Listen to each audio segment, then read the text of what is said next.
Greetings, my friends and companions. Welcome one more time to the craziness that I am calling the Stalker. The Stalker. No, the Support Stalker experiment. We're talking about some crazy going on over here in the City of Heroes on the Homecoming servers, where this fool here has decided to test the idea that you can take the most dastardly of archetypes from the game, the Stalker, and turn it into some beneficial teammate that's not just going to lay out some DPS, but that's going to support the team, going to debuff enemies, control enemies, buff the team, whatever. And in this particular instance, we're doing just that. We're talking about Xaos Warden, the very first of my 7 proposed builds for supporting stalkers. And we're going to run the team trials. A couple of videos ago, I went through his idea, the concept of this whole craziness, and then I did the build video after that. Went through exactly what his slotting was, what his powers were, and then I ran his solo missions. And tonight, you're gonna see unleashed for the first time, except for those of you who were there, the team trials. But of course, before we do that, I do want to just showcase a little bit of a little spoilerage, a little spoilage of the stats from the solos. This is from the solo missions. So I'm using a new tool, and I'll put the link to it down in the comments. But I'm using a gamer, I guess a City of Heroes gamer by the name of Sithlin. I think that's his main character, but it's his DPS tool. And I think he had posted about it, I don't know, a few months ago or something like that, a couple months ago on the Homecoming servers, I believe. And then one of the best of the worst crew, I think it was Apocalypse, is the one who brought it to my attention that there's this DPS tool on the best of the worst Discord server. And I just recently got a chance to test it out during those solo missions about a week ago. And so here is the data output. I do want to share this with you before I dive into the team action, because this is my foundation, right? Because what I kind of want to know, the big question, of course, is can the support stalker serve as a protector of the team? Uh, on par with a defender or a controller, aka a DEFCON or corruptor or whatever else you want to throw in there, mastermind, are they potentially equivalent? Can you turn a hit and run assassin stealthy character archetype into a supporting archetype?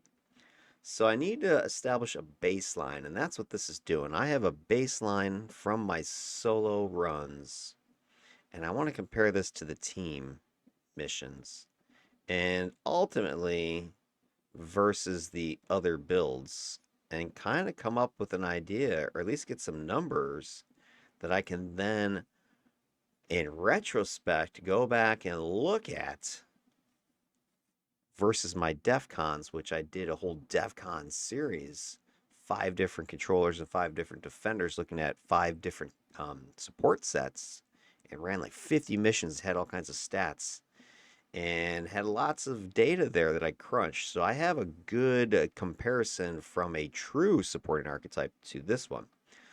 So that's kind of my mission right here. I've got this data as my foundation. So when you first look at this, don't try to draw any huge conclusions from it. I'm certainly not going to. I'm just going to try to point out some potential interesting things, uh, some questions more than answers. So don't jump to any conclusions. Don't, you know, fire out there, hey, stalkers, they suck. I mean, we don't know that yet.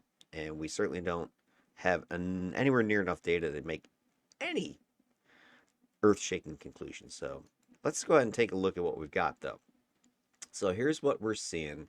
I've got the 3 different missions. Mission 1, I was set to combat level 52, so I was set to +2 times 8. And I soloed a set of council on that mission. And these are the summary stats for that particular mission.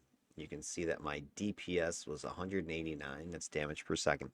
And by the way, if you saw my DEFCON series, and who hasn't, right? If you are going to say you haven't, well, then you need to go to my channel subscribe first of all, and go check out the playlist, the DEF CON playlist. And you'll see when I first did my stats, I did it essentially by hand, although I had AI help me along with Excel, but I had a DPM, and so damage per minute, and I was dividing my total damage by the length of the mission in minutes. And the difference I see here in Sithlin's tool and what I was doing is right here. His tool is somehow, from what I can tell, is splicing out all the non-combat minutes of the mission. So we're this actual mission, and I don't remember exactly, but the actual mission was somewhere around, I don't know, 15 minutes or something like that. Um, Especially you'll see this with the team data. The time think it's trims out any of the non-clicking, taking damage, doing damage moments, I think. So I can't just directly take this number, let's say, and multiply by 60 to get a DPM to compare to my original DEF CON DPM. I don't think it's going to work because my DPM was also based upon the downtime minutes of running around the map finding an objective, let's say. So I don't think I can directly compare that. But within this data set, I can compare it until I get a better handle on how this tool works. But I can sit here and compare mission 1, 2, and 3, and I can compare these solos to the teams. But here's what we got. 189 DPS on the 52.8. The rest of these numbers are not really per, time that I care about. I don't really care about XP or infamy. But damage, this is your total damage taken. So that was something I was measuring in my DEF CON series. The total damage dealt was something else that I had measured. I didn't pay attention to the healing I was doing because I wasn't factoring that in as a measure of support because not all support characters have heals. So it didn't make sense to me to say, hey, this particular defender controller is better because they're healing or not. I mean, you don't have to do heals if, let's say, you have enough defense you're throwing out there that nobody gets hit. So I wasn't looking at this. So the other two numbers that we can, compare directly to my DEF CON series are these two numbers right here. So that's why I point them out at this time. Then I also ran the next mission here. This was mission 2. This was set to 53s, so plus 3s. And I dropped down to times 7 foes. And you can see my DPS dropped a little bit. Not terribly so, but it did drop a bit. And this I'm suspecting is because the lower or the higher level foes have more, damage resistance. When you do hit them, they're not taking as much damage because you're dealing X amount of damage with every strike you deal. And the target's going to take that damage unless they have some sort of resistance, in which they'll take less damage. So I think resistances are naturally increasing, or just the resilience is going up, and so you're technically doing less damage, I think, on higher level targets. So I think that could explain this. And then the total damage I took, which is interesting, I actually took a little bit less damage with higher level foes, even though there was, times 1 fewer, so maybe that kind of is a wash here. Sorry, that's the damage I dealt, so that was total damage, which is almost the same, what does that mean? I don't know. And then damage take was the one I just mentioned. I took a little bit more damage here. But, these two values, what's hard to even conclude anything about them is these are totals. They don't factor in the time units. So, if this was a 10-minute long mission versus, this 13 and 11 is obviously the extra 2 minutes here could account for any discrepancies you're seeing here. So again, that's why I'm saying there's really not much I can sit here and jump at and conclude for you at this point, other than just kind of point out some things. Here's the last mission, level 54. So these were times or plus 4s, and I had it at times 6. In all 3 of these missions, I was able to complete. I don't think I had any deaths as I recall. It was a little bit of a slog here and there, but it wasn't too bad. DPS again took a little bit of a hit, probably because the enemy's a little bit tougher. Total damage also dropped down, but also the mission was the shortest. I did skip a chunk of the map that I just didn't feel like messing with. So I think that could be explained simply by this being a shorter mission. Same thing with the damage taken here. You know, you're going to take less damage. So what I would need to do if I really wanted to know is I would have to divide these numbers by the minutes of the mission to get direct comparisons of rates. The problem is I see using just Sithlin's tool here is I believe these are scrubbed times. I think it's subtracted out the downtime movement through a map. So that's why I don't think I can use these times directly. I think I'd have to go into my actual videos and get the time from entering the door, engaging that enemy, to the time of killing the last foe and clicking exit mission. I would need those times. Those were the way. That was the way I was getting my times with my DEF CON series. Now I'm not trying. I'm going to go that hardcore into the stats with the Stalker experiment here, but it's something that if I do want to make any harder conclusions as I move forward, I'm going to probably have to bite the bullet and go back and do that. Alternatively, I could potentially run my old chat logs from the DEF CON series through Sithlin's tool and compare it that way. Don't know if I have all my chat logs, but possibly I do. So anyway, that's what you're seeing here. Nothing, jumping out at me as I look at it. Then we're here. You can dive into Sithlin's tool some more. Now, this is not what the tool looks like, the output from it. What I did is I took the tool's output. It creates essentially a data table, and I just copy pasted from his tool into Excel. Now, I didn't do anything beyond that other than I prettied up the colors. But the reason I want to put it in Excel is because then if I do want to get into this in more detail, I can run some stats. I can make some graph comparisons. So this is just raw data you're seeing here, which I don't like to present too much.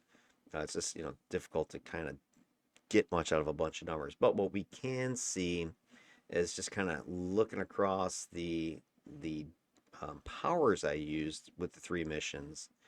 Who are my big hitter attacks type of thing. You see shield charges hitting here, here, and here in my top three, right? It's number one, and number three over here.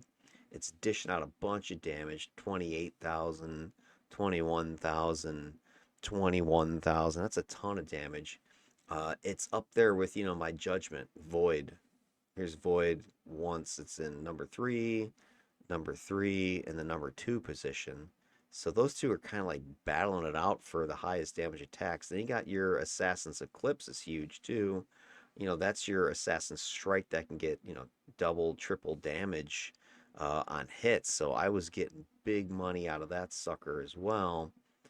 Lots of damage. And considering that's a single target attack, that's pretty hefty quantities of damage you're getting from that versus Void, which is a huge AoE. Shield Charge is a big AoE.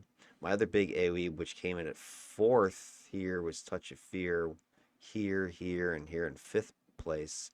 So really, I mean, he's got a lot of damage with his big melee single target, and then he's got 1, 2, 3 AoEs that he's hitting with.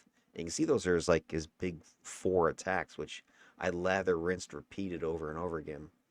The one thing that's a little bit, I don't know if it's disappointing because I need to double check the total numbers, but the pet damage output doesn't strike me as crazy as I was seeing it with my defenders and especially my controllers.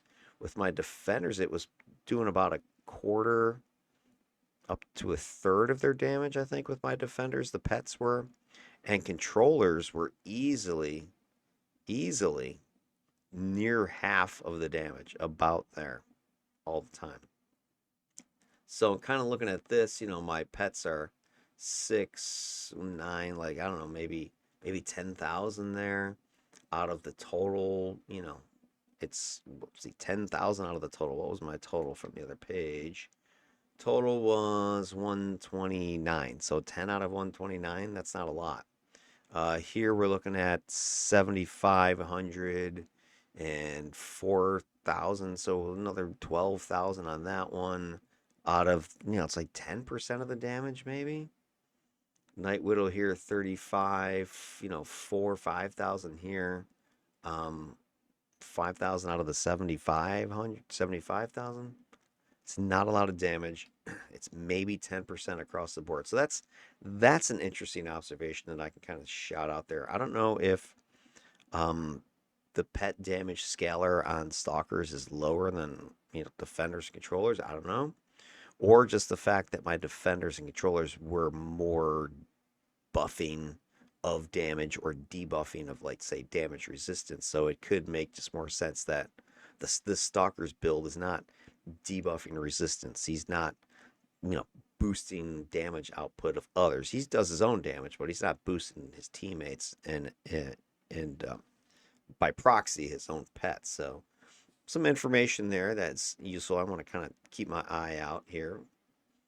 And then the status effects. This is the stuff that I was doing as far as my controls. This is gonna be an important. I like that Sithlin's tool makes this easy because I could have done it myself, but it was such a pain to go through and just get the damage numbers, to sit here and go back through all my numbers on DEF CON and try to figure out who got held and who got stunned and who got immobilized. That would have taken me years. But his tool is really fast, really quick. You dump your text file in there from your chat log, and poof, within seconds it spits out this data. I think it's fairly reliable. I don't know exactly. I've only compared it to a couple of my old data sets, and it looked pretty, close. There was a few number differences, but I think it's just from the way I was handling my division, or the way I was parsing my data versus the way his system is doing it. Is probably the explanation there. But anyway, the controls are real nice because this is going to help me to help answer that one question about this whole idea of the support stalker. Because one of the things I'm leveraging with my builds is status effects controls. The one thing I didn't see anywhere in Sithlin's tool, though, is debuffing. There is what do you call it? Endurance drains. I did see that, but that's more under buff healing or debuffing. Not so much like minus to hit, minus resistance, minus defense, those types of more traditional debuffs. I didn't see any of that data reported by his tool anywhere. So if anybody knows how to find that, or Sithlin's happen to watch this and that's a feature that I don't know how to use, just let me know, and I'll make a correction. But I didn't see how to do it. I would love to see that data. But well, one of my things I'm definitely looking for are my stalker's ability to control. I don't have this data parsed from my controllers or defenders, so that would be, again, if I could quickly throw my chat logs back into the system, I would love to kind of maybe do that as a down the line follow up to this one. But we can kind of see what I'll be able to use this for is compare one stalker to another and see how many status effects they're able to apply. Because we can just add these all up. Like, hey, how many times did you knock stuff down? Well, my superior avalanche, which was in touch of fear, it procced 30 knockdowns. Arcane bolt knocked 3 down. My shield charge 86, and the behemoth, my lore pet, knocked down 6 guys. So you can add that all up, right? It's what, 95, 125 knockdowns, 10 holds from Soulstorm, didn't stun anybody, didn't sleep anybody, didn't confuse anybody, immobilized 18. By the way, I didn't really see this Midnight Grasp immobilized doing much. I don't know if it's got a real immobilized magnitude or what, but wasn't too good. And then 44 Fear. I think there was, oh yeah, there's one other thing, Fear Incarnate. And now that I think about it, I was wondering, what the hell is Fear Incarnate? I think this is from your Assassin Strike. So when you assassinate somebody, there's a fear effect that gets applied. I think that's what that is, because I saw it pop up, and especially in the team stuff. And I was like, what the hell is Fear Incarnate? I thought it was like my Incarnates. I didn't pick a Fear. But I think that's what it is. I think that's from your Assassinate power. But anyway, you can kind of see that, I really didn't get a ton of fear, which is, what Dark is kind of known for, Dark melee anyway. So Touch of Fear is decent, but I didn't get much from the assassination thing. And that's just because I really wasn't leveraging Assassinate that much, especially solo. I wasn't playing hit and run games, I was in there scrapping it out. And team was a little bit easier to do because I had other teammates taking pressure off of me. So I did see this more often in the team stats, which I'm not going to probably get to in this video. But anyway, that's what's going on here with this. So that's your status effects. Now, what else we got for you to take a peek at? We had, come, give me my correct tool. Here we go. The damage input. Now, this is like beyond anything I ever showed, and I don't know how useful this is as a stat the way it's laid out. So what you're seeing here is just the damage you're taking from all the different sources that you got hit with. And so it's breaking it down by the power names. Now, what I did when I ran my DEF CON series, and I would like to see that feature added to this tool, is I broke it down by damage type. Because I think it's more important to see what type of damage you're taking rather than, hey, the flamethrower hit me. Just tell me I took fire damage. Now, yeah, there may be specific enemy groups you're trying to concern yourself with. I do like, for instance, I'm seeing like the Stygian Return. That's that what do you call it? The resurrection that the frickin' council you know, dudes do. The ones with the nictus in them. And so these things were like hitting pretty hard. I mean, they're up here, Stygian Return on I think most of these things. I don't have the mission threes behind their other ones, but anyway, kind of gives me an idea of that. How many times that fired? This would also be reses too. 6 times, 5 times. I imagine it was probably 5 or 6 with this one. So that's resing. How many times they got backups? That's a pain in the ass. So anyway, it helps you kind of at least see what may be a problem for you is your build. If you know what kind of damage types these are actually doing, I think is more important though. If you're like, oh man, I got a big psi hole that I keep getting wailed on. Oh man, I should do something. I'll get some psi defense or psi resistance. But anyway, so that's what this data is showing you. The other one thing I do like about it, and this is something I wish I had had with my DEF CON series, is I'm pretty sure what this is showing me here, this is how much damage my pets took. So this was something I was speculating about in my DEF CON. I was trying to figure out, hey, how much tanking are my pets doing? Now I could have again figured it out, but to crunch those numbers too would have taken a little bit of extra effort. So I didn't bother with it because I didn't really care at the time. But the fact that this tool makes it so easy, it's something that you can go, ooh, this is interesting because we can now compare this, for instance, to the damage we took. So these two pets on mission one, they took 7,500 damage roughly. So we can take that 7,500 and compare it to the damage that we took on that mission. Damage taken was 12 too. So the pets took more than half the damage that I took. So presumably that was damage that I might have taken, except they got in the way or they, soaked a little bit. Now, is that 100% true? No, there's going to be some AoE damage they took. It doesn't break it down.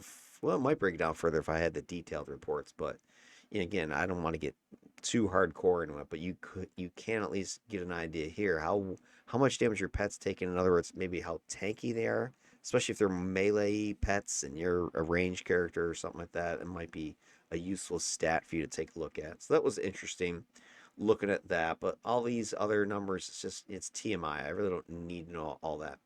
The other thing though that is interesting is not only does it show you the damage and it shows you the status effects that you are taking. So I think this is pretty useful information here, from knockbacks to fear effects. The other one you see here is your endurance drain. So if you get hit by some endurance drain, you can see like, hey, how much was that for?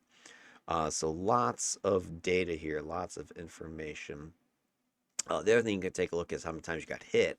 Now this could be useful, I think, if you have your allies to compare to, especially with a stalker like this where I was built around defending my teammates. It'd be nice to see how many times I got hit, they got hit. Maybe compare the stalkers that way is another interesting stat to take a look at. Not just how much damage somebody took, but how many times they even got touched. Because I want to see this. This will be interesting for this stalker versus my other ones. Because if this guy was my highest defense stalker, I'm going to be, running with, then you would expect these hits should be the lowest compared to the other builds. But I don't know. At least that was the plan. He was high defense and a lot of minus to hit. So is that reflected by these stats? I don't know that yet until I have other stalkers or other teammates to compare to. And then I think the last one was then the buffing category, the healing and the endurance and your absorbs that you were throwing out there. So as an example, here's mission one.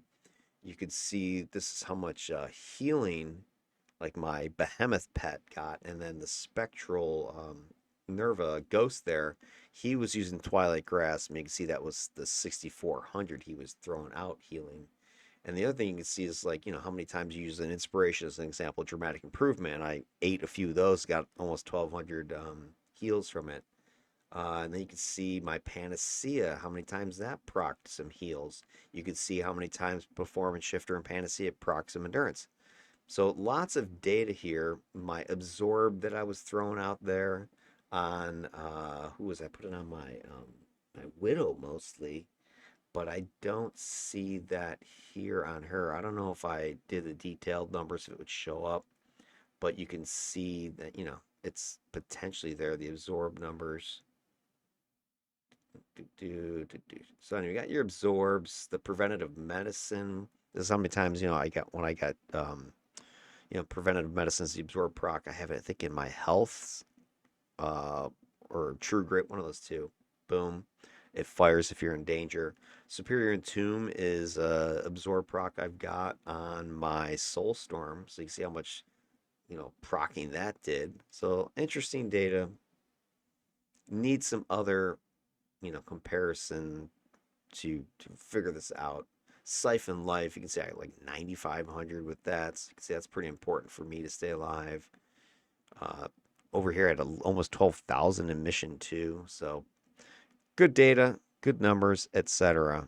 But that's not why you're here. You're here to see this crazy ass team video. So I'm going to go ahead and pause this, and I'm going to pull that up, and we're going to go through it in crazy detail. Be right back. All right, I am ready to fire this up for you. Just a spoiler. I was a little rusty. I haven't run DEF CON in a while. So I'm just going to go ahead and narrate over the original video because, well, first of all, I missed a couple of missions, didn't record them because I got bogged down in the minutia of, recording a thing, narrating stuff, blah, blah, blah. So the missions 2 and 3 you're going to see are not mine. They're actually recorded by Wednesday. And Wednesday, I'll put a link down to her channel. If you haven't seen her channel, Wednesday Will Plays. I don't know where you've been, but she and I do a bunch of stuff, teams and that sort of things in the past. And so thankfully she was recording same time I was. So thank you, Wednesday, for sharing those vids. So you're going to see my vid kind of stop, pause, her clips in there. She didn't do any narrating in the game as she was running it. So I'll be supplying that. And then speaking of narrating, just the first mission, I kind of just went like zombie mode and was into the mission and focused on that. I don't think I was even talking at all. So if you kind of, so anyway, I'll supply that. I'll supply that narration for you. And then we had pugs coming and going as usual because that's what pugs do. So a lot of things just caused some issues for us. And so that's why things got a little bit wonky during the video. So I'm just going to go ahead and do my thing. I'm going to telestrate, annotate, educate, whatever, during the video. So let's get the party going. Oh, and that's also why you'll see me behind myself. So I'm not going to be ventriloquisting, whatever. All right, it took about 30 minutes to get this team together, but we finally did. We got Vile Maiden, that's Apocalypse. We got Charnel, that's Wednesday. And then Iron Glacier and Materio are a couple of pugs that I don't know. I'll try to get a peek of their power sets later. But I am logging the chat and I'll run it through the... All right, if I remember, because I think by the time I went ahead and showed their actual powers. I think it was during the second mission. So I think that got cut out because I didn't record it. But if I remember, Iron Glacier was what do you call it? Arsenal Ice, I think. Arse Ice? Arse Ice, if I'm not mistaken. Arsenal Control Ice Assault Dominator. Materio. It was what? Seismic Blast? Seismic? I don't know what their other power set was. So there you go. And Charnel Wednesday's tank is, I think, Dark. Vile, gosh, I'm drawing a blank what Vile was. Maybe Vile was the one throwing seismic. I don't know. These blasters were just chucking stuff out there. We'll find out. Let's go ahead and do it. Oh, this mission.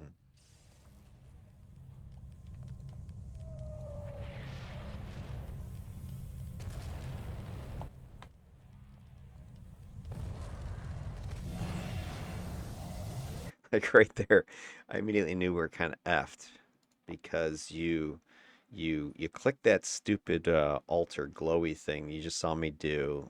That blows up. They die. I don't know what this dialogue's even saying, but anyway, notice Iron Glacier's dying already because they're behind me, and another group of circle they spawn behind you conveniently enough, and they start killing us. So let's see what happens if anybody dies. By the way, I haven't watched this video yet, right? I mean, there was my video, there's Wednesday's video. We recorded the other night. I spliced it all together to make this one big, long, chonky chonk video. So I don't remember exactly what happened. And when I'm playing the game, I am like zeroed in on what I'm doing in the moment. So I don't know what everybody else did. So this will be as news for me as it is for you guys. Oh no, dude. So here they come. There goes our tank to save the day. Get up, Iron. Don't go that way. Don't go that way, Iron. Dude. I think I just saved their life. Did you see that? All right, man, Did you see me save their life? Go back. All right, so check this out. I click the thing. Boom. All right, so tank goes that way, right? But the fighting is happening behind us.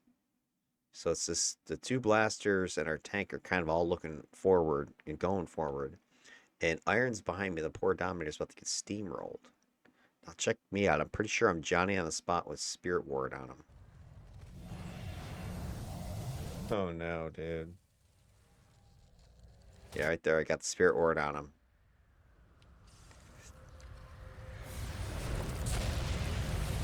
Dude, don't go that way. Don't go that way, Iron. Dude, I just saved his life. All right, man. I got my support.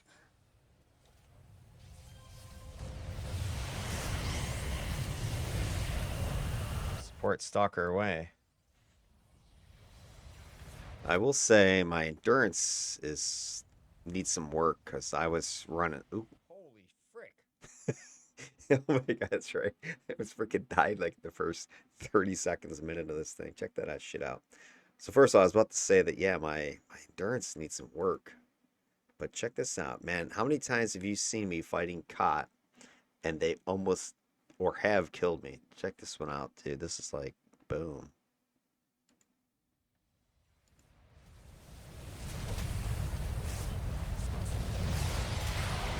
Holy frick. Wow. Dude, that was sweet. My life just flashed before me.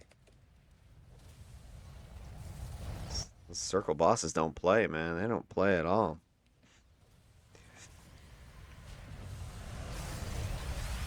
Make my melon a little bit bigger to hide my old one.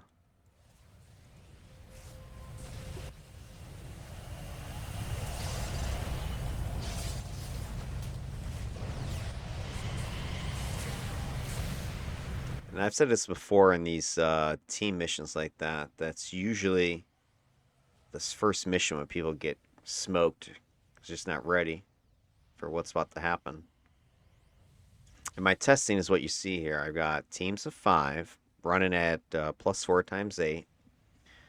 Incarnates, I ask all the other level 50 incarnate people to not use them except for your alpha.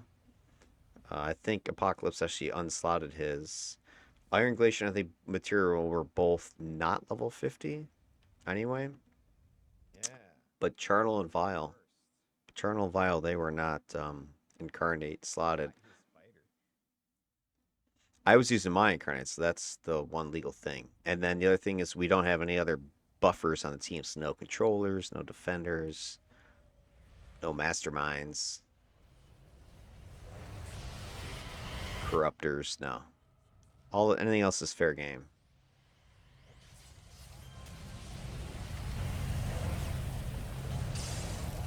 And Wednesday's our only tank, or at least on this mission. So she's got to keep things around her because we got a couple squishier blasters. Our Dami is like, I forget what level he was, the 30 or something like that. So he definitely was at risk. I'll say I was very surprised how sturdy this character turned out to be. Because I wasn't building for like overwhelming defense on the guy or survivability. But he managed to have plenty. And you can see most of the fighting, I'll be right in the mix, right in the front.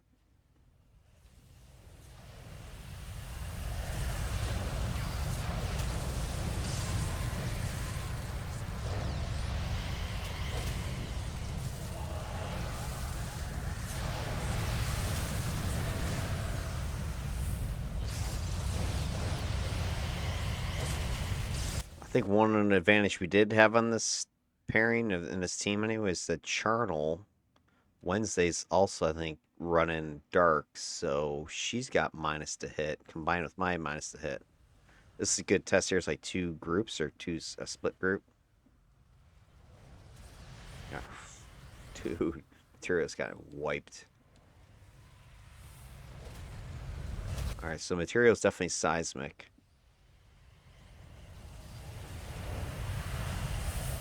Look at the debuff on me. And then, alright, so check that out. Something else that... So I have Ageless Radial, which brings the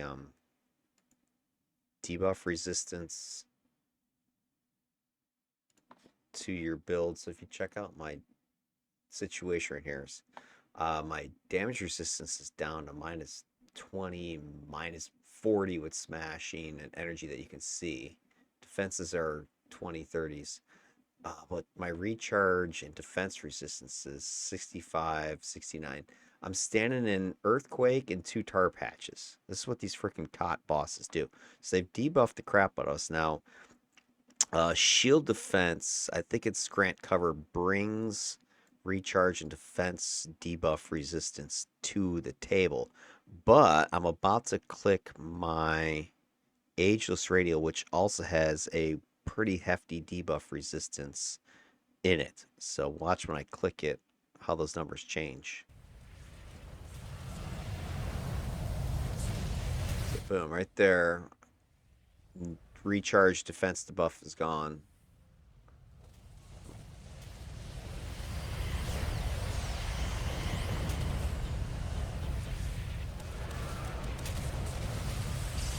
There was a lot of knocking around on this team. I think it's just materials. Seismic was throwing scrap around. But I did notice that being a problem with this guy. I don't know if it's all stalkers, but just a lot of having a problem locking onto the target with a follow-up hit. And the reason I'm specifically this build is a problem or a challenge is because I've got those 2 clicks, one on auto fire. Like right here, active defenses. So whenever active defenses fires up, it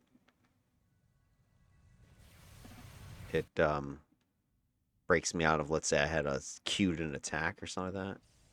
So if somebody gets knocked and I'm trying to chase them and have an attack queued, but then all of a sudden active defense fires, it breaks my queued attack. Or if I click my Shadow Dweller to get the extra defense boost, that'll break my queued attacks. So that was a problem. It's the knocking of guys, I think from Seismic was causing issues. Okay, so materials, Seismic, Earth. It's an interesting combo. It's probably pretty fun, I imagine. Very thumpy.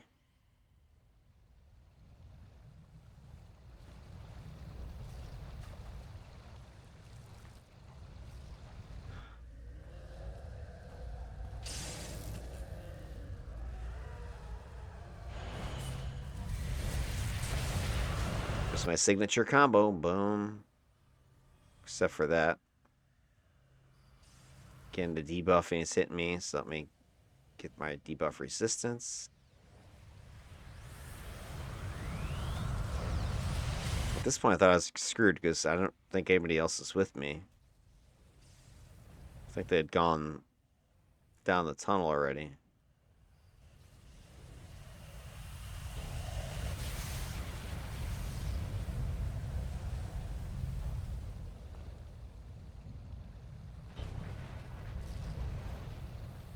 Yeah, Wednesday, I think you already were trucking down the hallway. It's like, follow the tank, screw the tank. Follow the Stalker.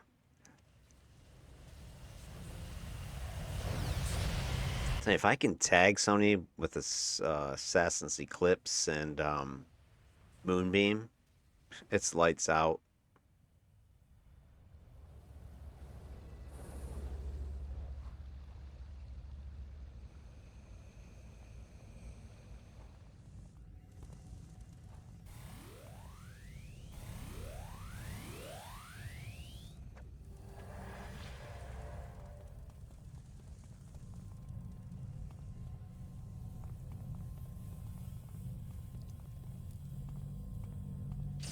I think most of this mission I had the absorb shield on the dummy.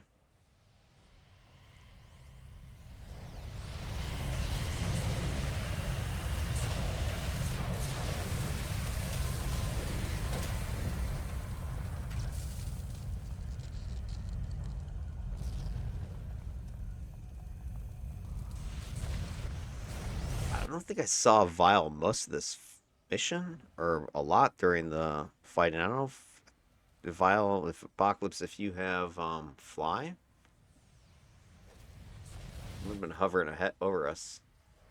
Oh, you're Storm. That's what you were. You were Stormy. All right, so I'm seeing Storm. Oh, there's Iron, like right there. There's nothing I can do. Let's go figure that out. Let's go back here. So we're doing fine.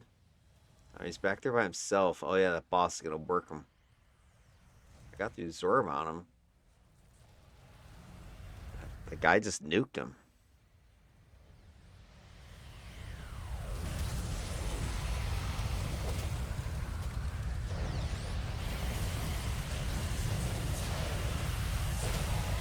He almost took it again. All right, so there's one defeat. I gotta mark these because I'd never got that stat. So one defeat. I think that boss just like knifed him. That was it. All right, so we have had one defeat so far. Should I put some paper in front of me? Would have been good. 1 second. Defeats one. Okay, that was our Dami. Got crunched.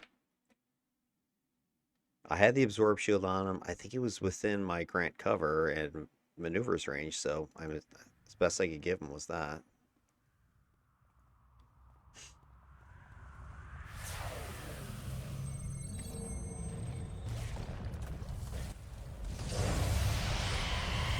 So it's weird, like summoning my pet triggered my assassin's mark or whatever. I don't know why.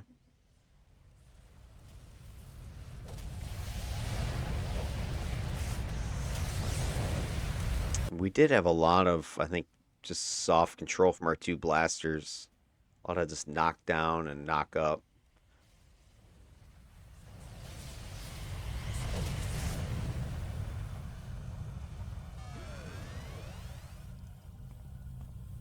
And you got your Dami giving you control as well.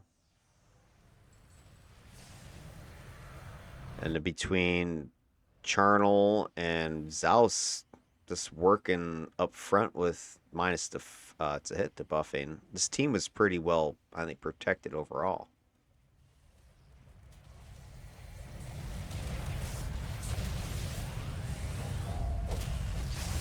But those bosses, they do some nasty spike damage when they nuke.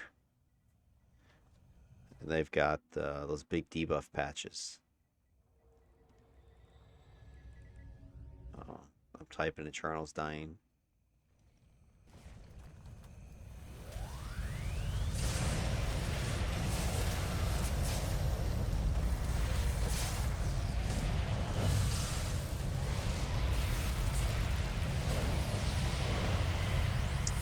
I really think Shield Charge is the unsung hero of this build. I mean, I know it's good, but it was working the crap out of people. You saw the damage it was doing in the solos. I'm pretty sure the teams was just as impressive. But not just the damage, the control. Just that knockdown. It's brutal.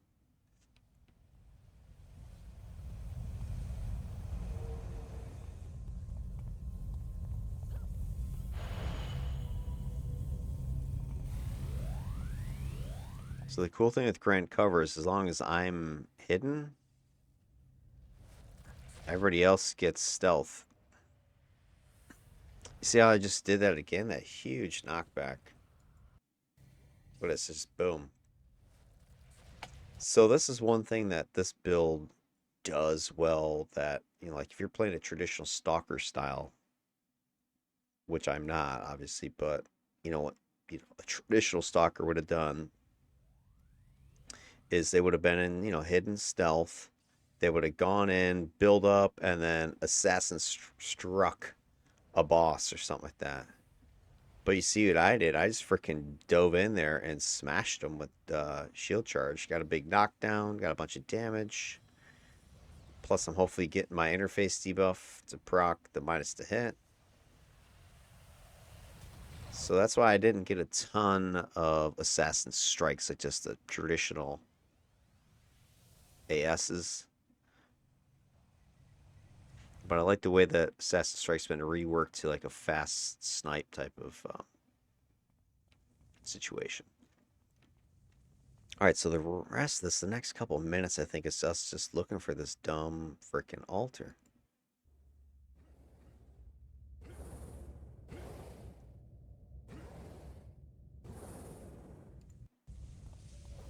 And then somebody found it. I think it was, yeah, it's in here. So we spent like a minute or whatever, two, kind of looking around. How's the altar? Go into the side room.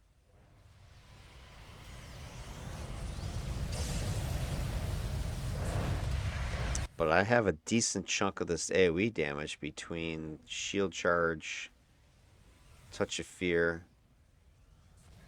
I save his life right here. All right, now switching my target for Spirit Ward. But I dove in there, and it's boom, right there. Iron buys it again. This is the one problem this guy has. He doesn't have very that's all he's got is Grant cover maneuvers, right? And his debuffing of by attacking people. But what happened here is I had Spirit Ward on the Dami because he was taking most of the damage. But then all of a sudden I saw Materio getting his ass kicked down in the pit. So I'm like, ooh, I gotta switch to get it onto him because our Dami's fine.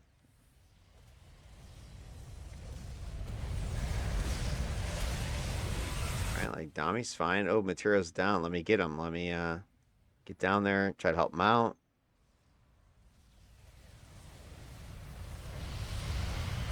switch it to him, and then Iron Glacier gets effing worked. Right there. I'm not even sure what hit him. Probably another boss again.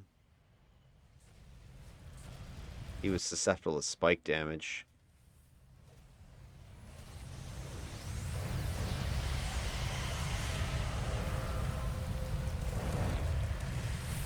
I like he's got an interesting combo. Arsenal. Look at that, another huge hit I just took.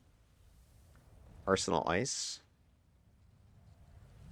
So my two big damages were the two boss nukes.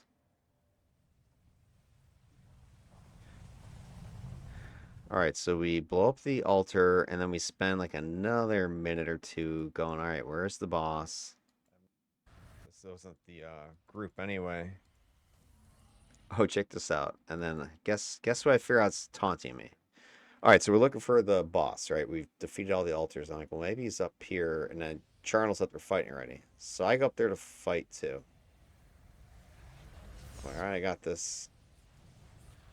This wasn't the, also, I'm taunted, and I'm like, who's taunting me? Like, I can't lock on any target. I'm like, who's taunting me? Look who the frick's... Wednesday, stop taunting me. Stop taunting me.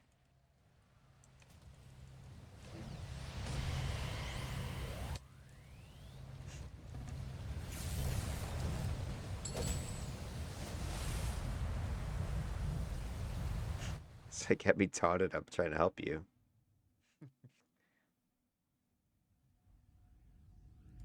All right, Iron Glacier, you're hired. All right, so we've got 2 defeats so far. Dami twice. It's probably back in that big room because it was pretty empty.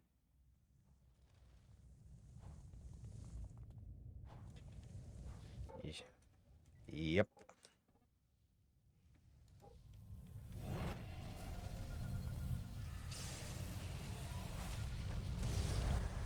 Get the spirit ward on him again.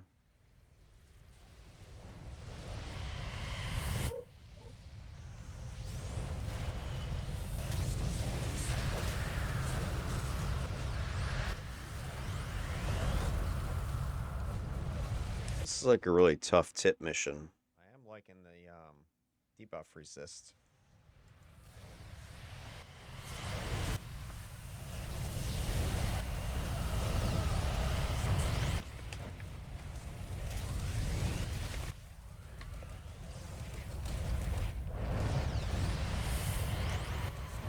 This guy starts talking shit.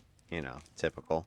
So I'm like, F it, I'm going to pound this guy down. Because the other boss had a bunch of resistance. Count the money. Demone, demone. Boom, done. There it is. Dang, dude, that was a mission and a half. Gotta love it. I'm going to pause the vid, get the next one queued up. All right, here is where I didn't restart my video until like 30 minutes later. Because at this point, I think 2 people, at least one person wants to leave the team. Yeah, sorry for the rapper sound. And so I'm like trying to find a replacement. So I forgot to restart my video, and I didn't realize it until we were on then the 4th mission about 30 minutes later. And it's like, oh crap, you know. So I just lost the footage for those 2 missions. But then Wednesday had hers recorded. So what you're about to see is my video will stop, and then her video will pick up. So I don't know what's going to happen. I haven't seen it from her perspective yet. So let's tune in and find out.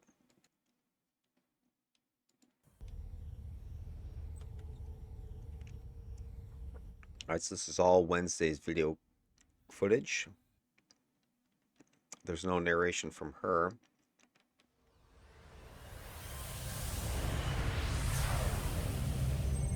So let's see things from her eyes. Wednesday, what's all these big black boxes? You haven't seen any server friends?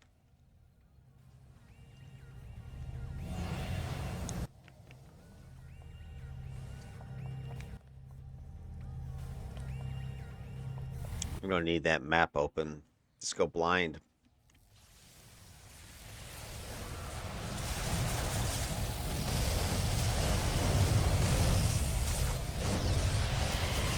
Alright, so let's back up real quick. So we lost Materio and replaced them with, I think this is salty. Was it salty peanut? Salty. I don't think they're salty from Best of Worst. Is playing this German Die Ayer von Magnus, another stalker. When's the last time you saw two stalkers on a team? I think Salty's been following my my series here. Has made his own stalker. So we got two stalkers, a tank, a blaster, and a dummy. I mean, this is like the shittiest team composition you'd ever expect, right? So, and Die is energy, and I think it's triple E, energy, stalker. So he's I think a more traditional built stalker. Like you get in there and energy punching and just like beating on single targets one after the other. Where my guys that more supporting that PBOE stuff I'm throwing out there too. So let's check this out.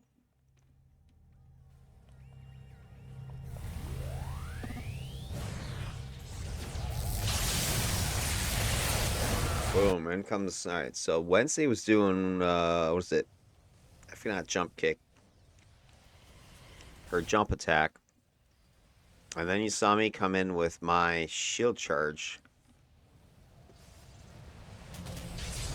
And at this point, we got 3 meleeers. So they're just going to town on anything that's still standing. This mission's pretty short, as I remember.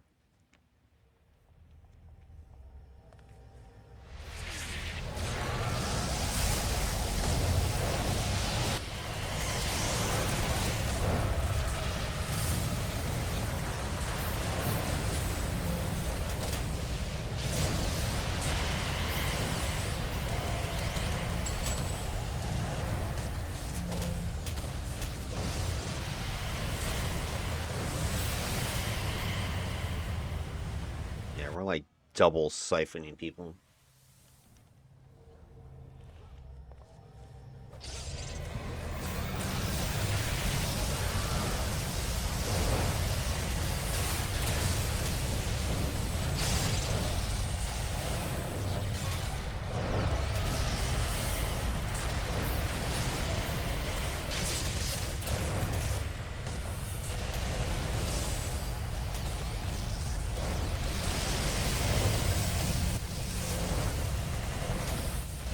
Pretty big hit right there.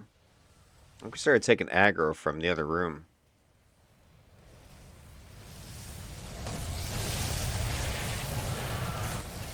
And my behemoth went in there and stirred it up.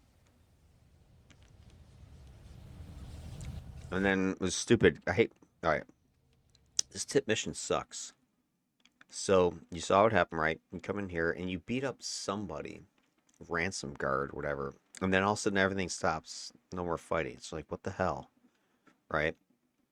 It's like, who the hell's the ransom guard? Who do we even beat? I don't even know what happened.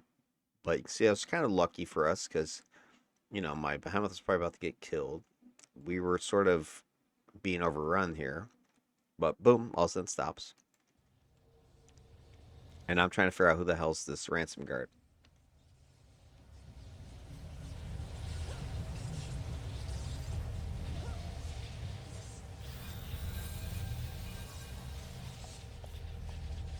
And then the whole rest of the map is now friendly or whatever. So then you go on a bug hunt looking for this mistress. So I go stalker mode and just start skipping through to go find the end boss, which, you know, the way the game works, it's usually keep going up. So we go up, up, up.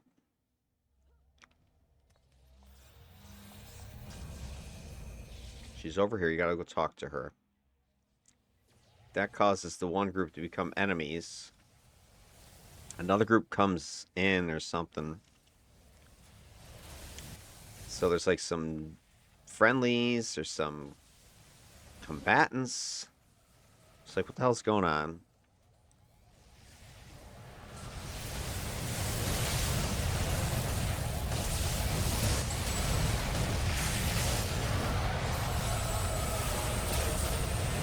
but we skipped like a couple floors or floor of bad guys.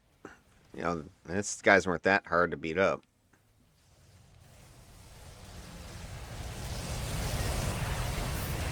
And then once we finish them, I just go and click the terminal thing to go through that dialogue. That ends the mission, and Die exits. I exit too, not because Die exited, but it was kind of like, well, what's the point? This mission, I don't feel like running all the way back another couple floors just to clean up the trash. So that's what you saw happen there. But then I think I was said something like, "Oh, that's some blue side BS," because that's the way those missions are. Like you barely have to do anything and you clear them. And I think uh, Apocalypse was talking about Salty clicking and exiting the thing, and that I was like, no, I wasn't complaining about him. I was just this some blue side crap because these freaking mission was like a freaking joke. Anyway, so now we start mission 3. This is the one with these are all tip missions I think we did until we went and do the Mayhem. But this is the one with the Paragon Protectors, and you gotta edit the children's show or whatever. And we have the same teams. That was the first time that was possible.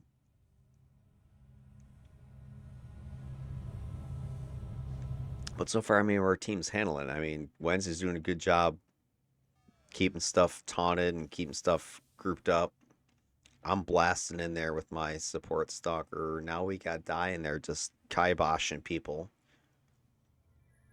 Files bringing the rain pain on stuff. And Iron, the one thing about Iron, I'm not familiar enough with Arsenal control to comment too much about, hey, is it doing anything or not? Because, I don't really know it. But, yeah, they were doing something. So, all right, so they get on the map.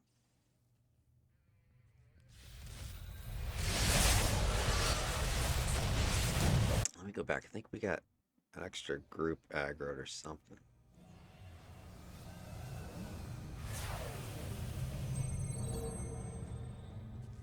So here we go. Going through here.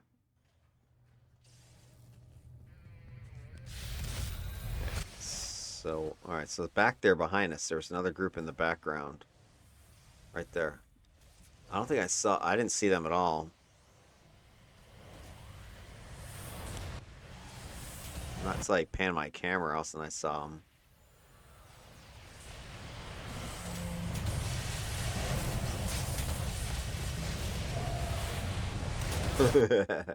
I just saw Biomade said noob trap. Apocalypse, that's funny as hell. Noob trap.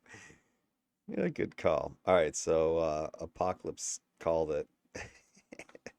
So there was the initial entrance back here, and then the always split like this, and it comes back together, right? And we came this way.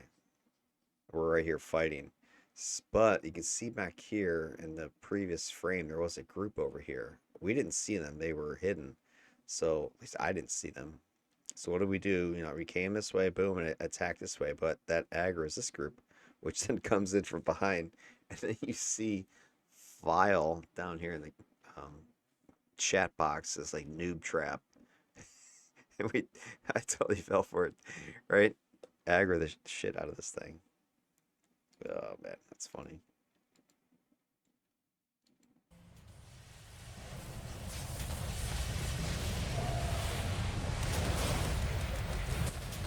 That knockback from Touch of Fear was decent. I wouldn't say it was like God mode, as like I was hoping. It was decent.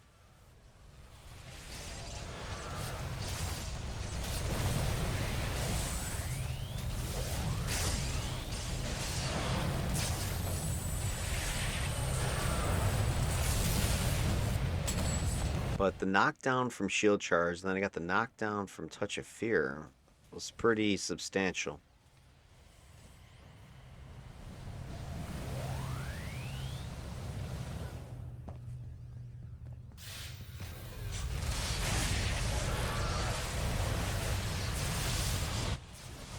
So we're a knockback from the Touch of Fear.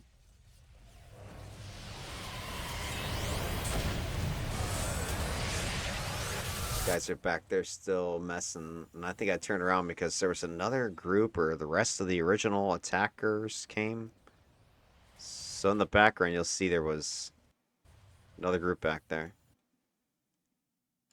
So I don't know if this was an ambush or something like that, but back here, because originally I was over here fighting next to Wednesday. And then when I panned my camera around, I saw back here they're still fighting.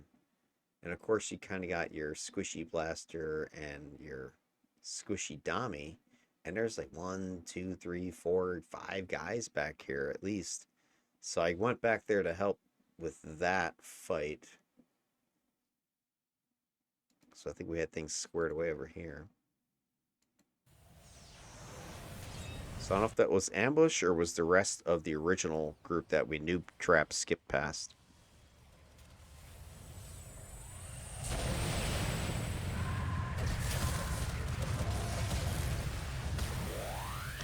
Look at Wednesday. You're panning your camera like a boss. You've been watching my videos. So, I mean, that's something that just a veteran person's going to do. At least you hope. Especially if you're playing tanky melee types, right? You'll notice, right? Here's Wednesday's character. Right? They're fighting this dude here who's in this direction. But you'll notice she's got her camera like on a 360 no scope. She's panning around so she can see back around the corner. Right? This is your aggro magnet. You don't want to be playing like Scrapper Lock Joe and just focus laser, ahead. Because then you miss what the hell's happened back here. So you'll notice I've seen this a few times now. I'm just commenting on it now, though. But, this is a smart thing that she's doing here. Panning the camera, because this way, if there's trouble, she can peel off and go intercept it.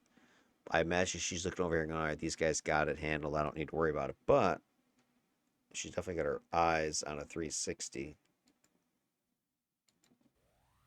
So all you little tankers out there, it's what you want to do.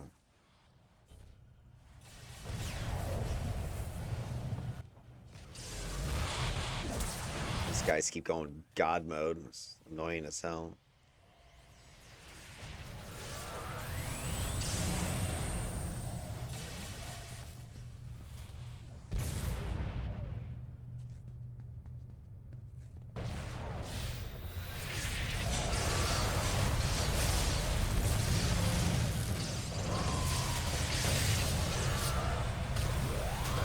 Damn, I just lit that guy up.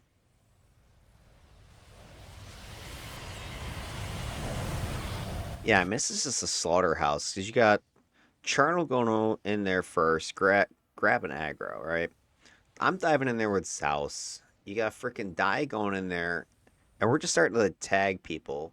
You got Vile just dropping Rain and Pain, and then I'm seeing Iron Glacier now. It's all those little cloud gas bombs from Arsenal just choking people out in the middle. It's like nothing they can do. They're debuffed, they're controlled, and then they're just taking heavy damage.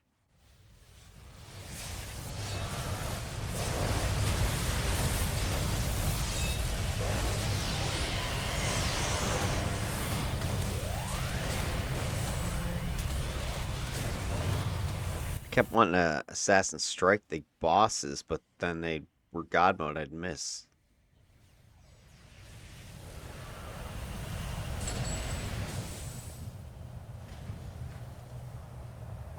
What I'm trying to look out for is does Charnel's safety increase when I get nearer?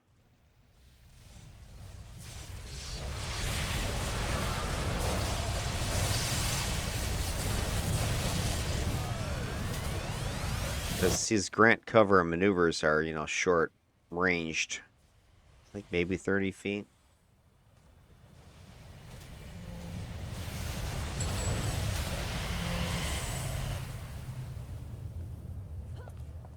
Now, oh, by the way, here's something I want to point out again. The way our team is playing is smart. I'm not bragging about it, but you notice what we're doing, right? This is textbook shit. In goes the tank first. So you watch Charnel goes in. One. Once she goes in, you'll see, boom. Either I'm diving in there with my shield charge, So stalkers go in to start banging on people. Dies going in there. Stalker to essentially flanking. So your 3 melees are going in there. That's 2. And then right about the same time, you got Dami 3 throwing out some AoE control. And 4, not in any particular order, but 4, you got your damn blaster dropping AoE pain. Like this is textbook. This is classic. This is all you got to do in this freaking game to mop the floor with anybody, right? How many times you see me do with my threat assessment videos where it's like the complete opposite of that. Number 1, blaster. I'm gonna drop a nuke, scattering shit everywhere. The tank is then hopscotch skipped 5 rooms ahead. You don't even know where they are anymore.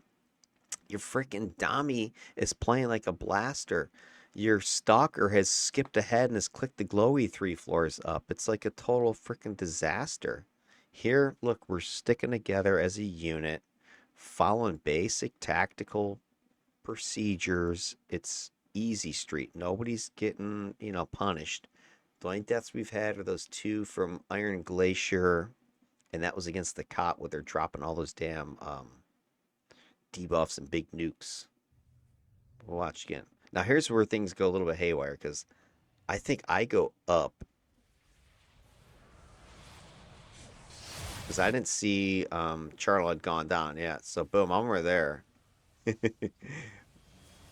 right, but again, check that out. Okay, here's another pro move. All right, you can see Wednesday smart what she's doing. All right, now I don't necessarily agree the direction she first went, but that's beside the point because I wasn't expecting it. So here, we'll see how this breaks down. All right, so she's going up there. We're following behind her. She takes a peek, and I don't know if Wednesday fell down there or what, but like I'm coming in behind her, so I don't think I even saw her do this. She was out of my line of sight, as I recall, from my screen. So she's seeing what I saw when I came around. I'm like, ooh, juicy. Let's go get him. That's where I go. But I think, well, you saw what happened. She goes down here. I don't know if it was on purpose or accident, but I've never seen anybody go down first. I don't know if Wednesday normally do that or not, but I'm usually, hey, I'm going this way. So I didn't see her go down there. I'm assuming she's over here and she's engaging. So I go in there. And that's what you're going to see. But then you'll see the pro move that she makes. All right, so she goes down there. I don't think that was an accident. I think she's just going down there. All right, that was me just clicking my ageless. She's down here fighting. And then boom, you can see I've just exploded up top. I don't think I just said F it and went anyway. I'm pretty sure I didn't see her go down here. So there's my boom. I just detonated. All right, she's down here. Now notice she's zoomed out. That's, tank lesson 1. Zoom out so you can see the field that you can see up here because she's zoomed way out. Now notice what she's going to do next because she's probably like, yo, where did they go? Nobody's with me. And I just saw an explosion up there. See, boom, see that? Pan camera. 360 no scope panning, right? She's looking, zoomed out looking. She could see, oh, the dumb stalkers have broken from what I'm doing. So the tank's down here by themselves, but she's panning going, oh, those knuckleheads. But again, Wednesday, I don't think I saw you go down there, and I was assuming you were over there, so I'm like, F it, I'm going in. Because I think what I did is I came around the corner, I didn't see you, and then I heard combat, and I'm like, oh, she must be around this corner. I can't see her up there. So I'm gonna go in there with a shield charge and boom. And then I hit him with void right after that. But you're sitting here doing tanker smart stuff. See, look, now she's kind of bringing the troops with her.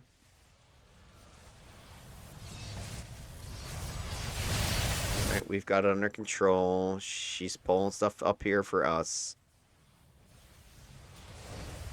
I took a little damage, no big deal.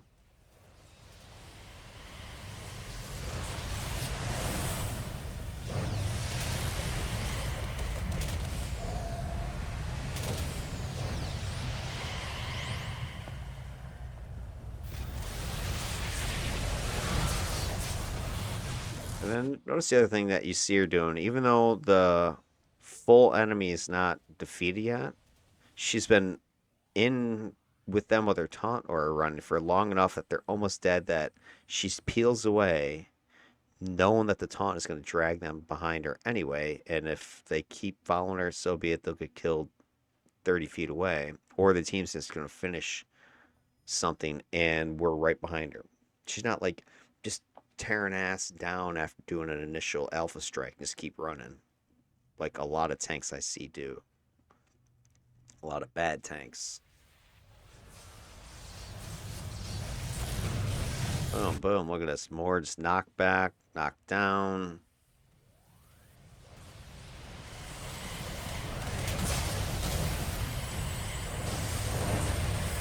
I did find my Stalker wanting for some extra damage, so I was feeling a little bit gimped by my build that I didn't go more damage, but and it wasn't over the top. But there's a few times I felt, man, I wish I had a little more juice. I could finish this guy. All right, so it's the same situation as before. Now she goes up top. So yeah, maybe she just fell last time. All right, so here's where I think things go off again. Because let's go back. So we're fighting this douchebag, right? Trying to kill him. He's not dying.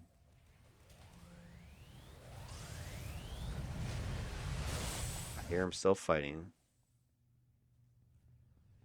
And I think what happens is, and I don't know if Wednesday's aware of this, but like, you're in the middle of, you're focusing on this guy. And so she's peeling away and breaking line of sight. By the time you get done finishing that paragraph protector, I don't know which way she went. So I don't know if that's what happened here, but just as an example, if you see, we're still here trying to kill that guy. She's already come this way and broken line of sight from us. And then she goes and engages an enemy. I don't think there's another way here, but let's say, oh, let me go this way. Because, oh, where'd Wednesday go? She must have went that way. She must have went that way. Whatever. I don't usually play with my map open. Like, she's got hers open all the time. Usually mine's closed. Unless I'm like, all right, where the hell is everybody? Otherwise, I'm kind of just listening to directions or, looking for speech bubbles, that sort of thing, or just going by instinct. So that's where I think there was a delay here. So she gets out ahead of the team. The rest of us are still back here. I don't remember if anything bad happens here, but I'm just catching this as a cautionary tale. So yeah, we're still fighting based on her map. And nobody's with her right now. Yeah, I don't know if another guy came back, but there's like four of us trying to finish off something back there. Charnel's getting worked. Uh-oh.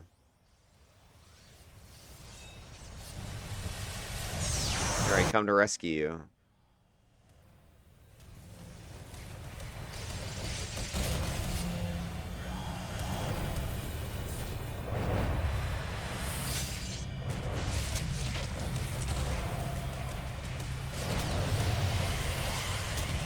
I really wish I could see my display as well. Cause I just killed that guy.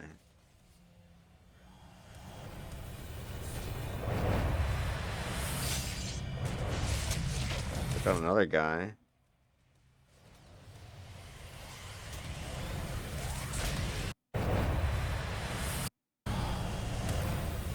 Let's see if I put the spirit ward on her.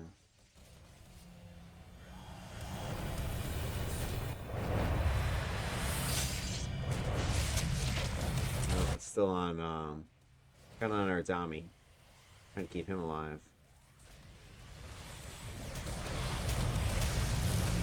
How the hell those guys got pulled?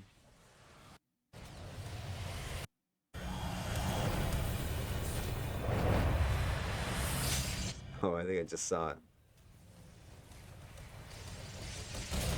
Watch in the background. Right there, did you see it? Was that you, Vile? I think it was. Somebody just went down. What was that? All right, so Wednesday's out front here. Let's account. Somebody just went down. Who are you, you naughty little boy? Here's Chernal. There's me. Here's Dami Iron.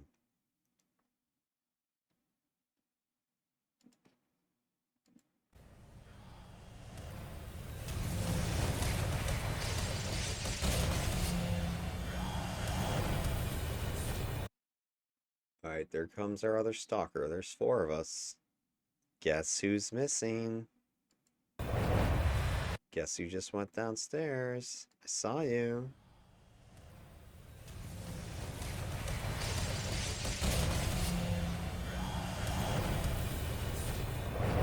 Right there. Blaster ahoy. So our blaster boy, Vile Maiden, I just saw you dip down there. Because then I see later, I'm like, a bunch of freaking Paragon Protectors come up here. Now, here's my assumption I think what happened. Because I remember back to the same exact scenario the previous room we had was like this. You remember what happened? Wednesday went down here with Charnel, and then I came over here and started this fight. Now, who's our last man entering the room this time? It's our blaster. So the blaster's probably here and fighting, not able to see this fight because this obstruction's in the way. And hey, last time they went downstairs. So I'm wondering, did Vile dip down here because he thought this is where the fighting was? Because that's where we went last time? I don't know. Apocalypse, you'll have to explain. But now, up he comes, and everybody's after him. Freaking pulling a train on us. Look at this. Freaking noob.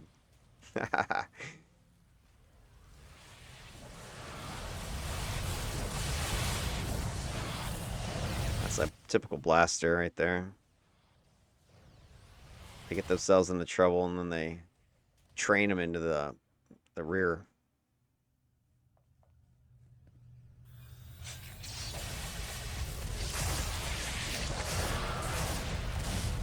I don't know, Wednesday, do you not have taunts? Wait, yeah, you do, okay. Thought maybe just using your aura.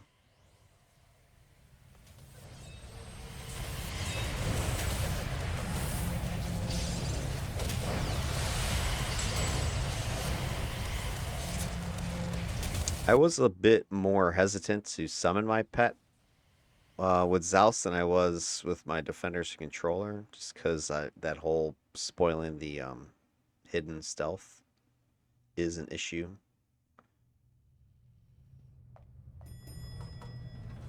I don't just drag her around with me everywhere. It's kind of easier as a supplemental attacker. All right, another, pro move you see from your tank. I've seen me do this before, and I've commented on it as well. But here's Watch Wednesday. See that? Real simple move. Goes upstairs. Sees enemies, right? Enemies. There's 3 of them. 1, 2, 3. Now, what noobs do, what noob tanks do, is they come around and they'll kind of stand here, go taunt while they're right here. And these guys will start shooting this way. And a lot of times what can happen then is your squishy comes in behind you unknowing from the elevator. Squishy. And they start getting plugged by these guys if they have an AoE. The other thing that happens is if you taunt there, is there's not just those 3 people now, are there? Experienced people know there's never just a group of 3 unless you're like running +1s. There's more guys. Where are they? They're probably around the corner here or around the corner here. So not only if you taunt there, you're going to have these 3 guys coming at you, but then you won't have taunted the rest of these people. They'll just be aggro. Like, hey, our friends are being hurt. And they'll come around the corner to go investigate. But they won't be taunted. So they're just going to start coming in on a jailbreak and swarm around your tank a lot of times. And your tank won't have containment. Or somebody will start diving in deeper like this, and you'll have your tank here, your scrapper or something like that. Your Dami's trying to lay controls. You put controls here, you put them back there. It turns into a mess. Instead, what you see is Wednesday perform another pro tanker move. And does the little leapfrog. Right? You saw what she does. She jumps over the front guys, taunting. Right? She's got her taunt aura. She's taunted. She's blasting. Right? So all these guys are going to get taunted by the aura. She's throwing a taunt, throwing an attack. Everything is going to want to turn and go after her. Not after, look who's coming up. Squishy Dami. Squishy Dami's coming. So everybody should be turning their attention on your tank, creating a big old kill box right here. Look how many more guys are back here.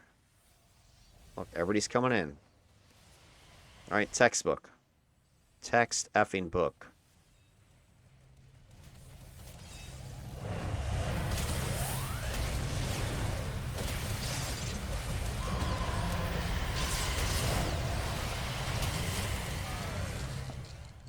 Oh yeah, this confused me. You see that pillar? When we first came in here, I thought this pillar was the thing we needed, the editing software machine, or whatever the heck it was, because it looked like like a like a terminal, a console, or something like that. Console. So that's what I thought. I was like, oh, we're gonna go in there, gonna go kill stuff. So when you hear me later go, hey, where's the objective? That's what I was referring to. I thought it disappeared or something. I just sniped the crap out of that guy. Lance is trying to round up this room. Look at it. It's got like 4 groups in here. Things start getting real. I summon my other pets. Now we got like 3 groups on us.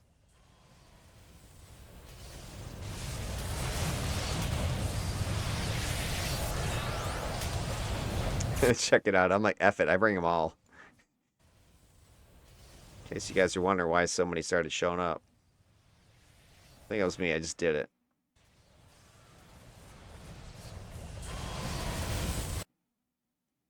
Okay, yeah. All right, so watch.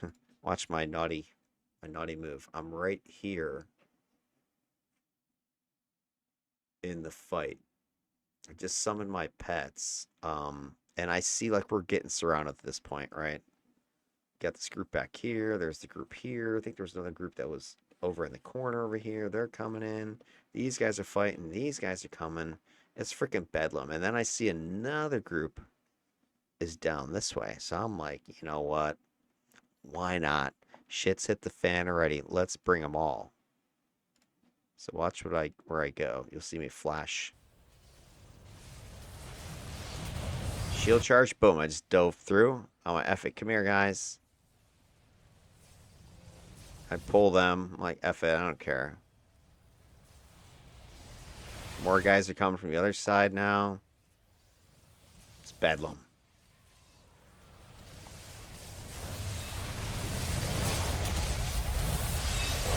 But I pull them back towards our tank.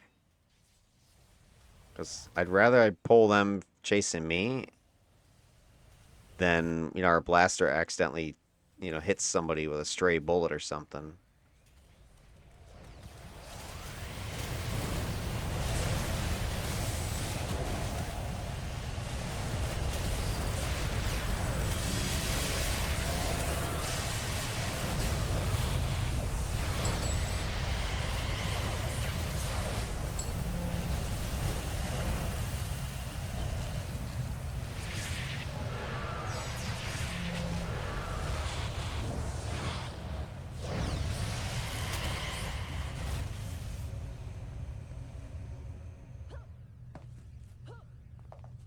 So at this point, I'm like, where's the machine thing?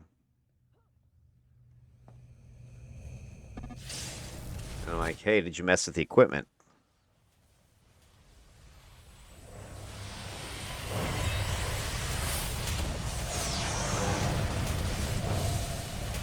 Iron's like, what are you talking about?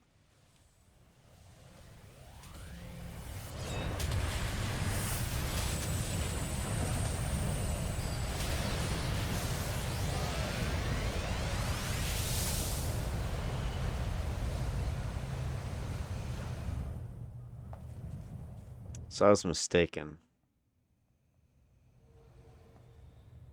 Like right there, that pillar looks like it from a distance.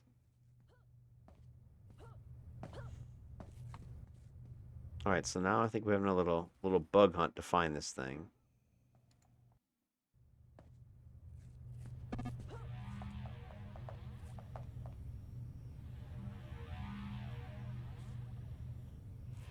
Then you have to go find the security chief and kill him.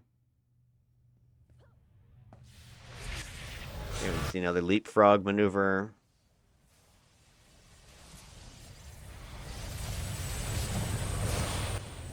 And I come with the shield charge after Wednesday's got the aggro. The Dominators dropping their freaking controls on people while they're all piled up. Destroyed. Done. 10 seconds. You know, so when you hear me going off when I'm watching one of these threat assessments because of just silliness, it's because of this. I'm like, hey, when you play the game just, you know, tactically, smartly, that you don't have any problems, or this whole need to, I gotta, all these speed runs, skipping everything. I'm like, why? You just mow it down. It's not that hard.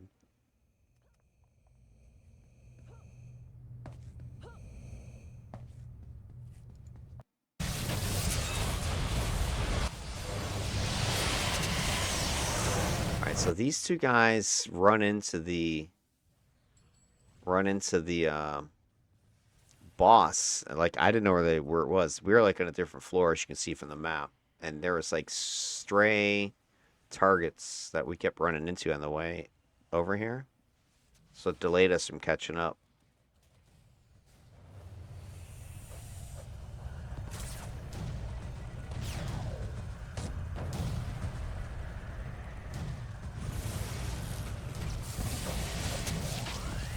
So yeah, Wednesday we were fighting some strays. That's why we didn't catch up to you.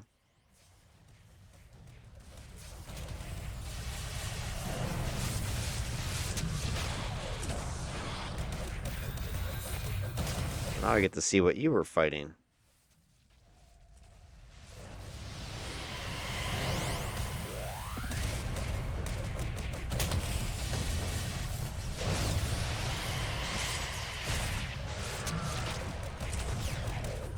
This is working the crap out of these guys.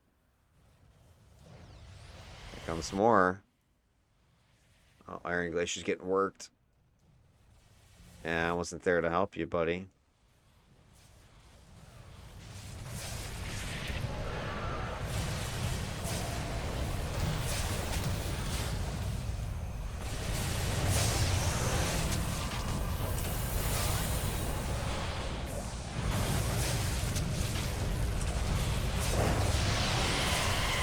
Kind of see that Charnel does take a good chunk of damage when she's away from my Stalker supports, I think.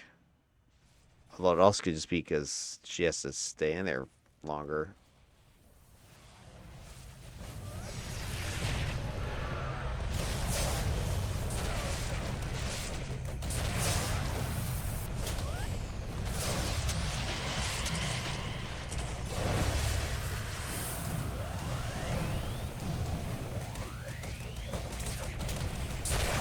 Here we come to save you.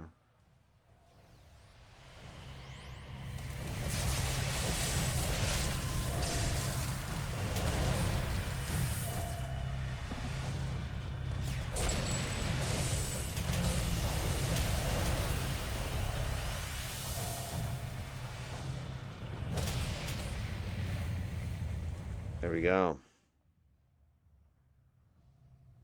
That was, I think, the end of mission 3. That was the end of Wednesday's clips.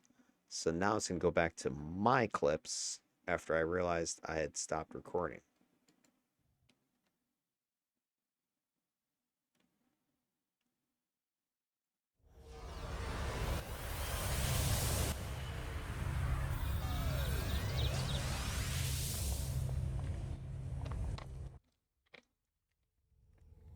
Yep.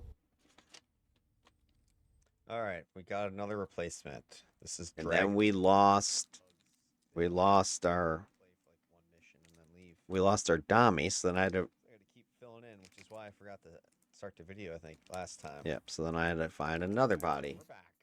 We got this mission, and I want to do the bank if I can. And then there's Megumi now join us. Now we have a Brute on the squad, so we have no controls.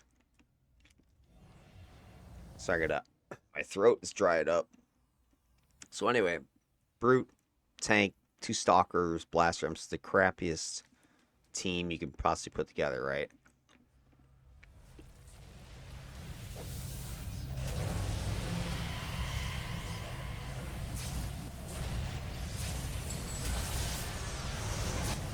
We're taking on the Carnies.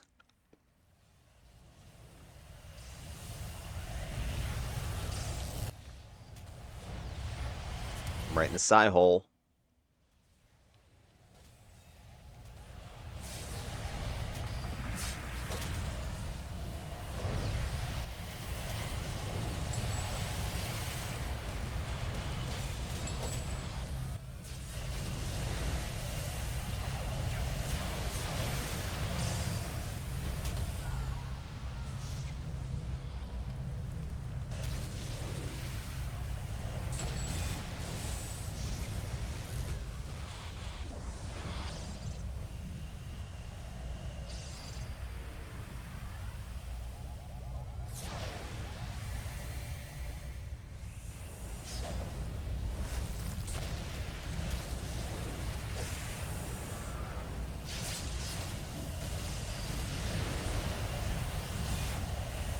I realized I had shot that guy and I saw more than one coming.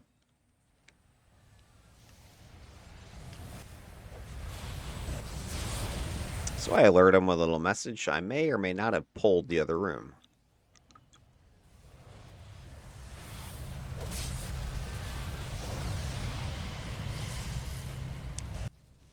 But so even though I kind of did an oops, I did it on purpose, but I at least let the team know, hey, I pulled some crap.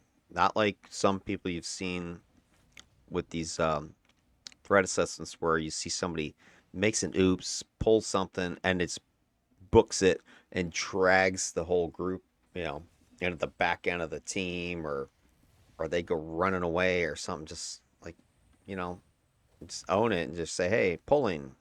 Let people know what's going on. You got tell buttons that you can enter shit into.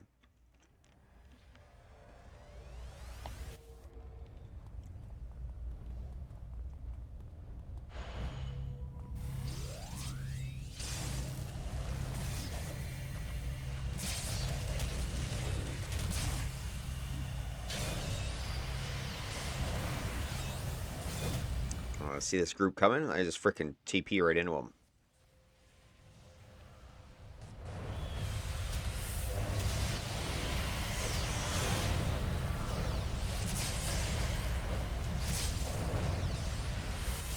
Let's see, Megumi's packing, what, Ninja Blade?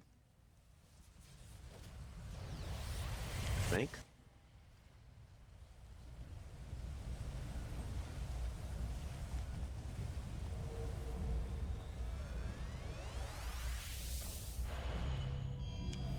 Now, we hadn't cleared the Mango group completely, so that's why this will become important later, because I'm getting deeper into this mission. Like, still says take out Mango, even though he's dead already.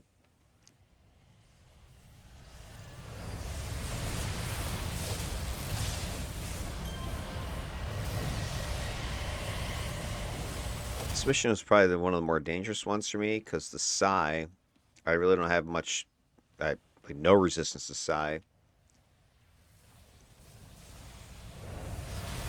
They get through my defense. Right now, here's a good one. So Wednesday just said no accuracy and a little sad face. But check out on my tray. What's tick-tocking? About to be ready to click again.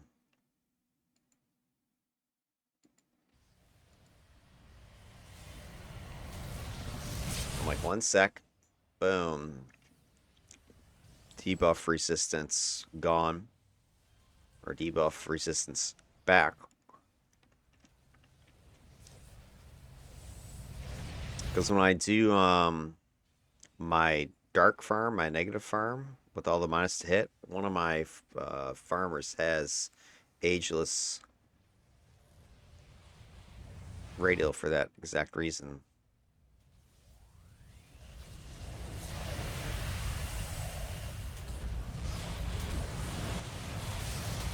Poor Wednesday's all alone.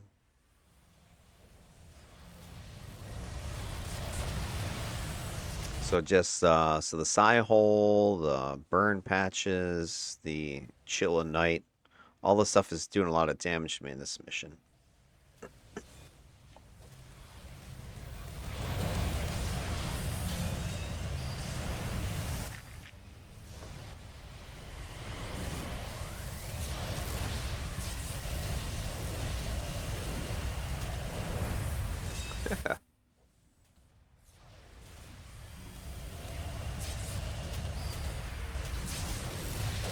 Man, I'm glad you guys can't see my original video because I had an ugly look on my face right now. You still have one.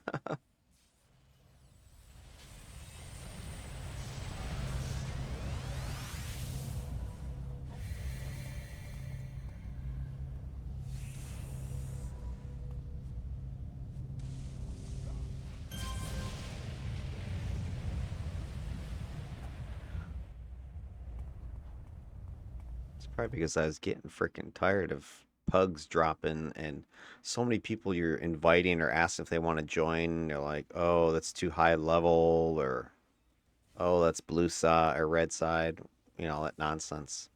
But yeah, there's a lot of people that I was, hey, do you want to join this 54 times 8 team? Like, ooh, that's too high for me.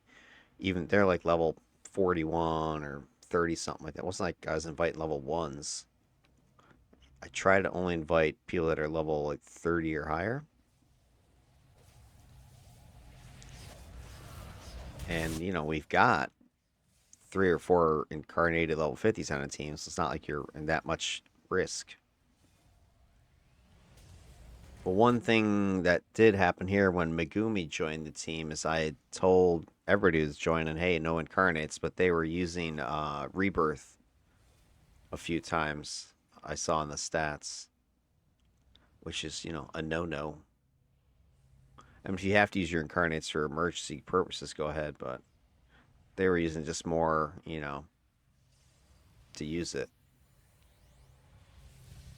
Look at Wednesday going balls deep. Oh my lord, look at you tanking like that. I don't know when you're gonna stop. Alright, so here we go. She's goes around the corner and you see, we got bogeys here. There she is right there. So she's around here, like, oh, she's gonna, collect some stuff right around here. Nope. Alright, there's some guys there. You see some others in the distance. There she goes again. Oh, I see what she's doing. She's gonna grab these guys and take them here in the middle and pull these things in too. Yeah, I see what she's gonna do. Let me oh wait, where the hell's she going? Oh wait, she's going around. She's gonna go around this corner right here and just kind of pull them out of sight. Nope. Just keeps going, keeps going, keeps going. I'm like, all right. That's one advantage, kind of being hidden at that point. Now, something like that's risky if you're a squishy trying to trail behind it, because if she doesn't pick up everything, then you can have one of them peel off and kick your butt. But with this team right now, I mean, this 2 stalkers, the brute tanker, they're not worried about if there's a stray person left behind. Maybe Vile might be at risk, but they seem pretty safe so far. I don't think they've died yet. We've only had, those 2 deaths from our Dami. And it's not like we're taking on sissy groups either.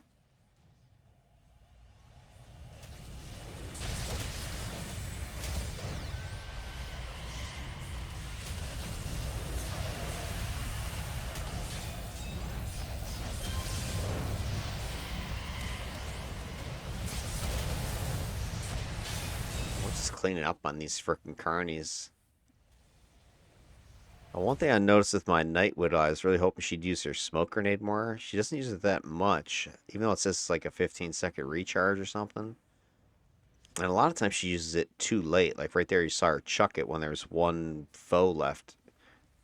If the AI was smarter, it would use it as its opening move every time.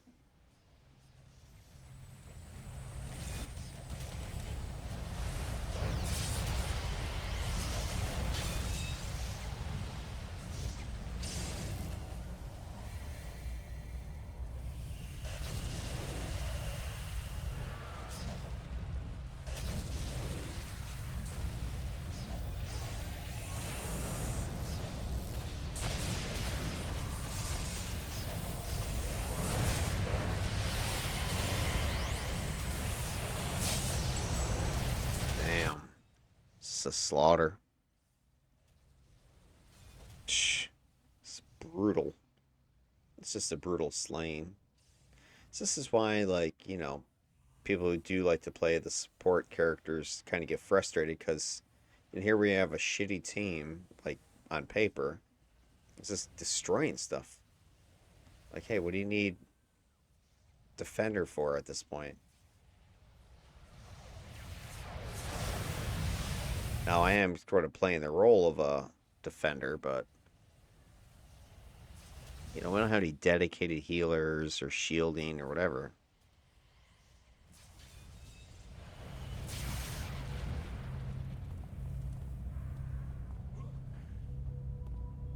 Find the Grand Amulets here. So again, another little bug hunt. Where is the enemy that you need? Oh, there they are. You gotta go back to the other room.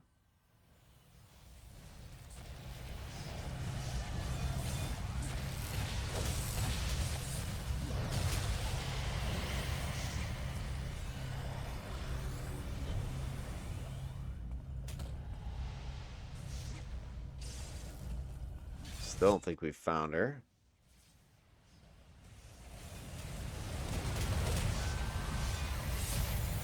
Crushed.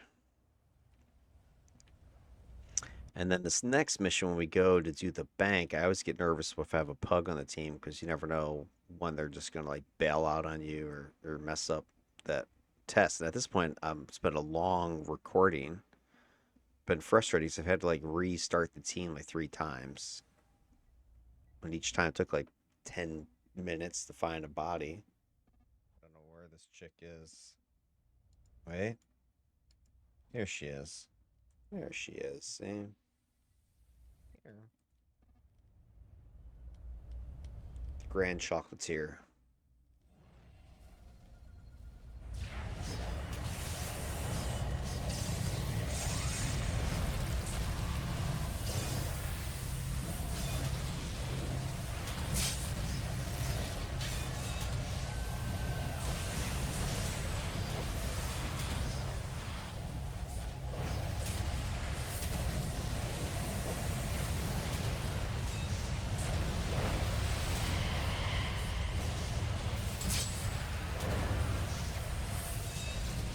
Dark Servant.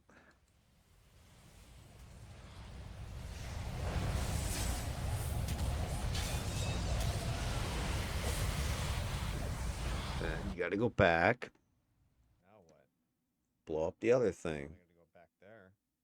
Yep.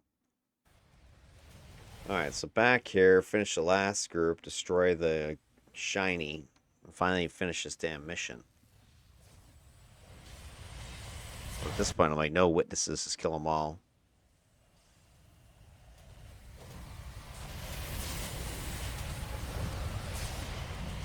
Is that it? Lit up.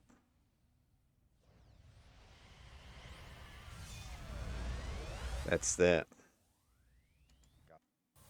Alright, so now, finally, we get to the last mission. This is the Mayhem mission.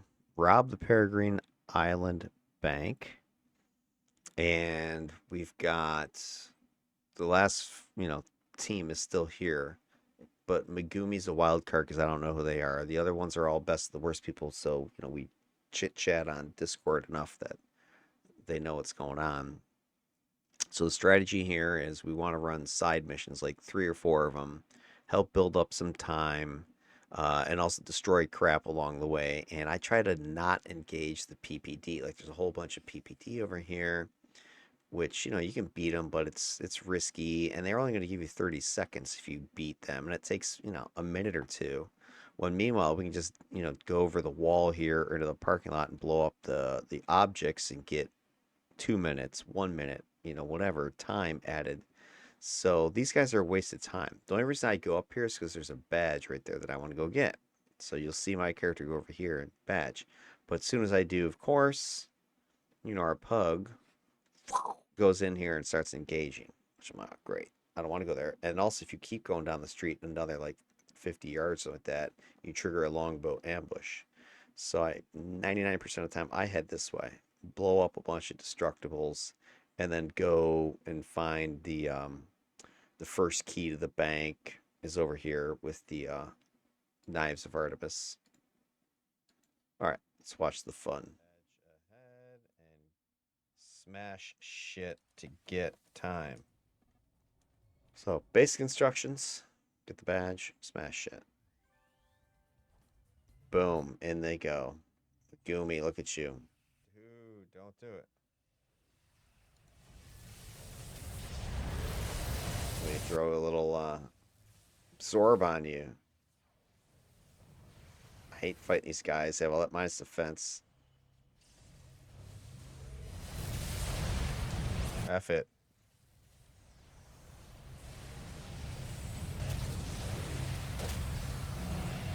Yeah, you don't want to go any further than here because that's when the longbow get triggered.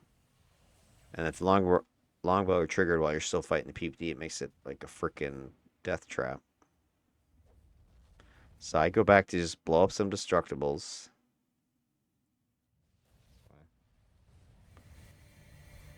So we got the whopping 30 seconds for that fight. And Megumi got half killed.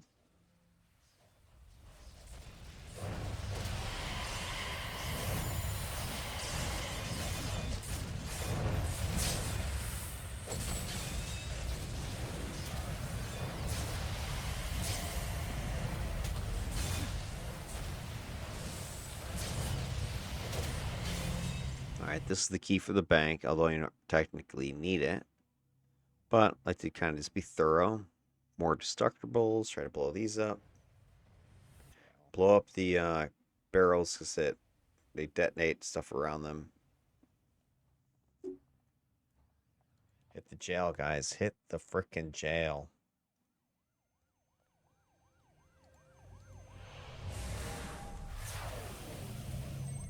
No mercy. No mercy.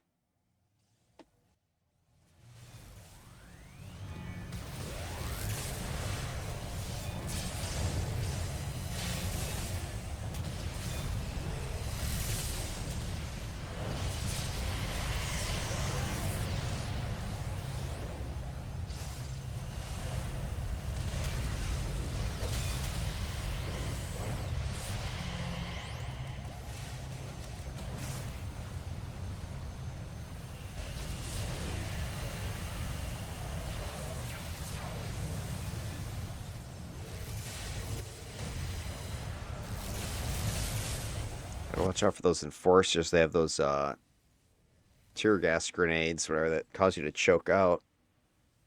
No save against it.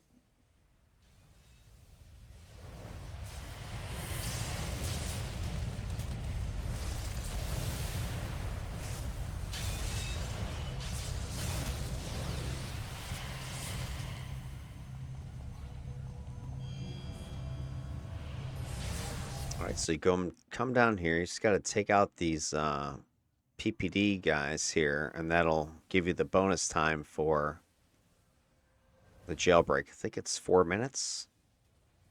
You don't have to even get the guy out of the jail.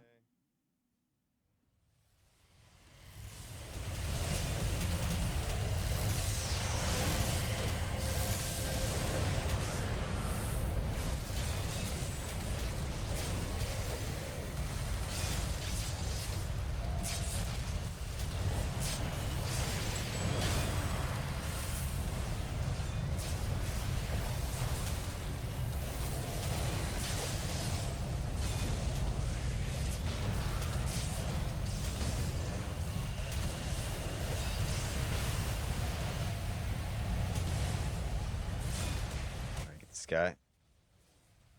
There's the time we needed. 3 minutes of the breakout. All right. Go for the a little risky, but it's a fun little fight. Or the pawn. Then I like to go across the street after this because you can get arson's right around the corner and pawn shop keys in the back alley. And I don't like to stay in the jail too long because a big ambush shows up.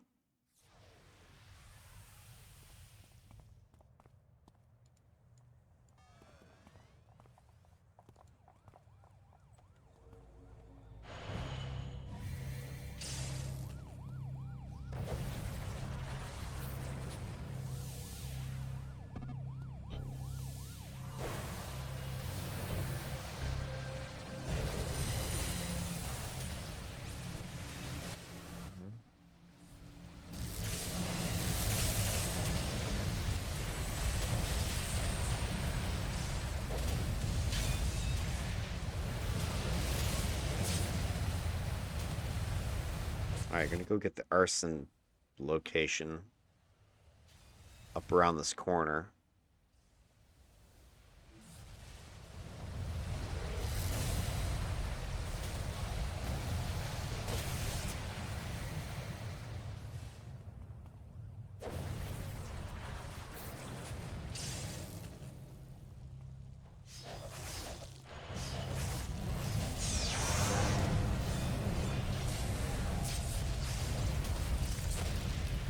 Flatten them as fast as we can.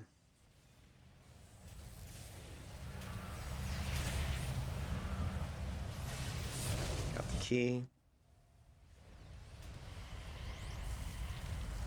We get it?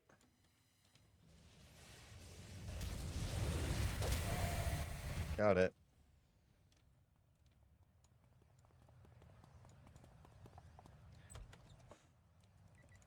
Light it up. Within about 30 seconds of entering this building, that's when the ambushers show up. And at this point, I'm like, I really don't want to be on door duty because I don't have a lot of AoE that I can, crush people with. But for some reason, I end up at the door.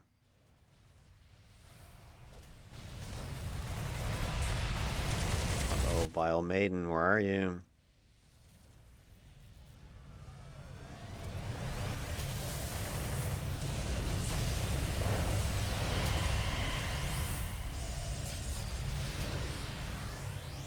Saving a life with all that absorb. So did I have it on you before we got in here? Oh, alright. So Vile's in trouble, so I throw the spirit word on him.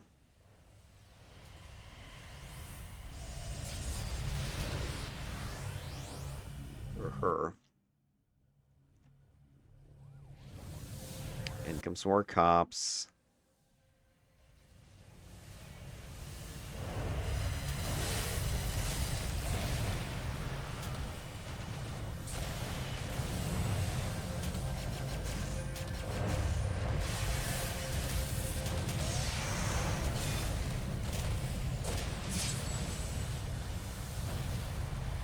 Boom.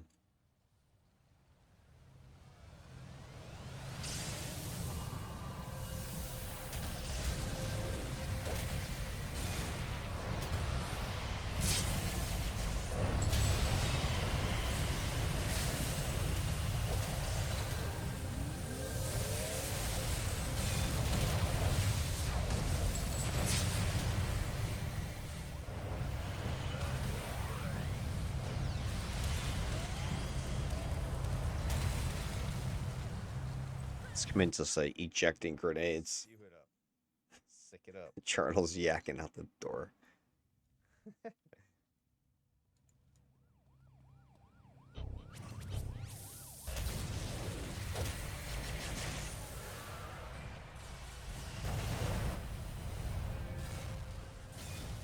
Damn, it's like a marathon video. 2 hours. Keep going.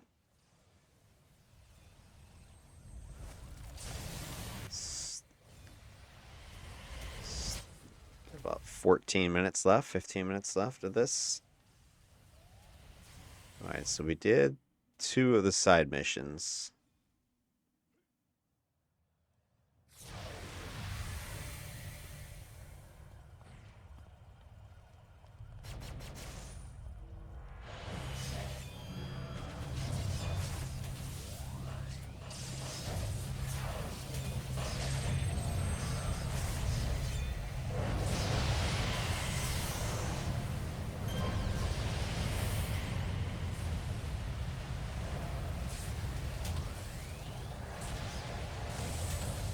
It's probably a bad place to summon my Widow.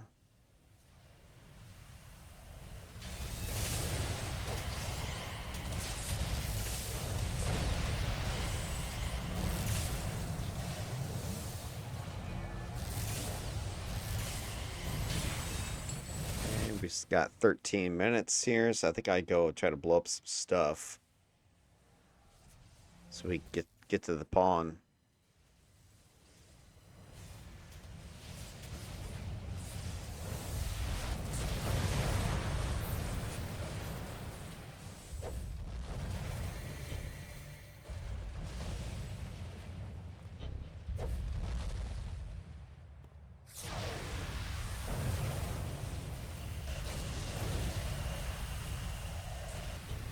Keep blowing stuff up, trying to get some extra time.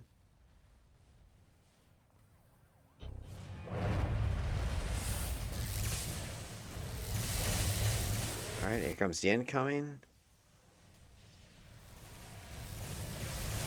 I don't like just fighting out in the street like this. I'd rather just get into the building.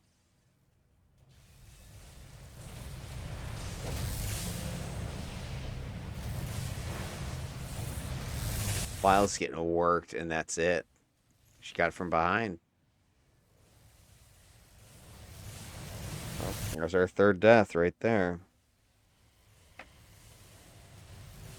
She looks like she got isolated on the other side of the shop there. Saw her coming, getting blasted as she came running. Like there's anything you really could have done.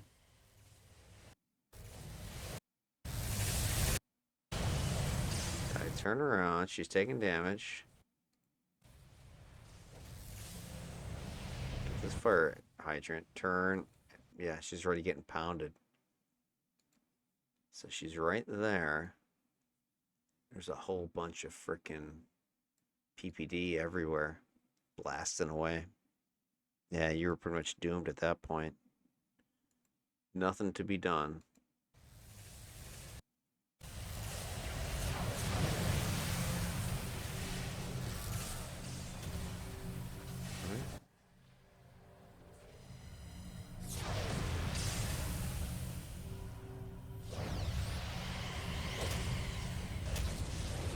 Smoked him. Some of that fighting and chance to die for 30 seconds. It's not worth it. All right, so we're going to go ahead and trip some alarms, try to bring some guys in. Here comes the trips. Charnel, me, Die are all hanging out.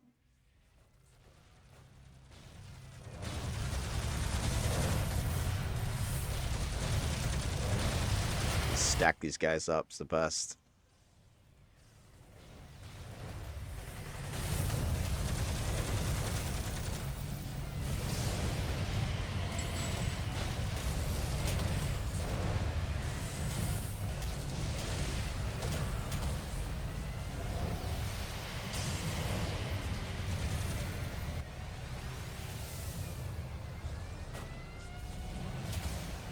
Should make these guards at least a decent level. 44s. Why they can't be 54. That would make it super fun in here. These guys coming at you from behind. PPD longbow showing up at the door. Be a murder house.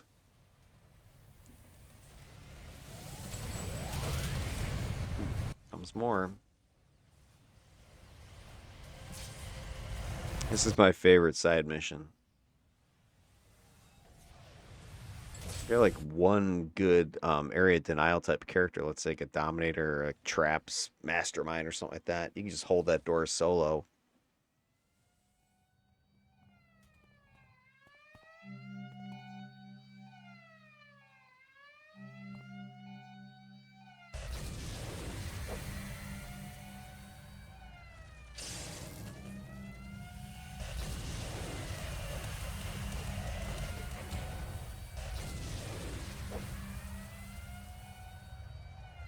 More alarms triggered. Like every alarm triggers brings like a group of like 10 or something like that.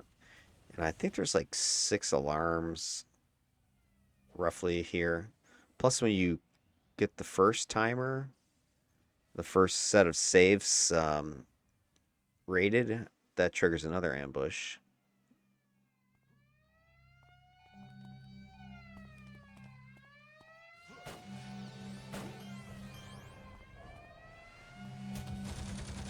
Trying to jump around to get the alarm to trigger off me.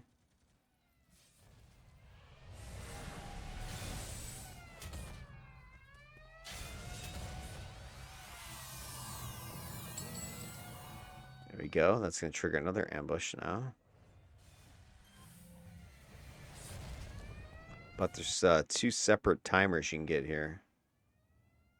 The front safes, which are easier to get at. There we go. Triggered another one. So those red cones of light are the alarms that you can, if you move them while visible, it'll trigger it.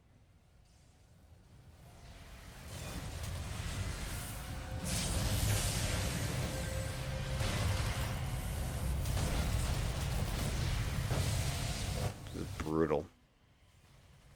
Let me just rack up the body count here.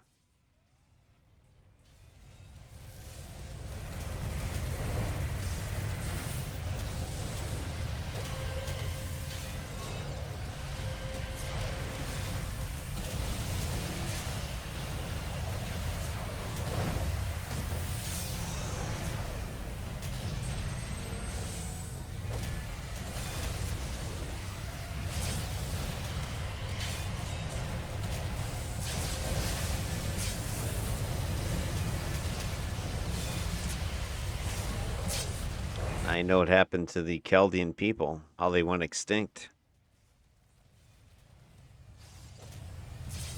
They joined the PPD and got smoked as jail guards and pawn shop guards.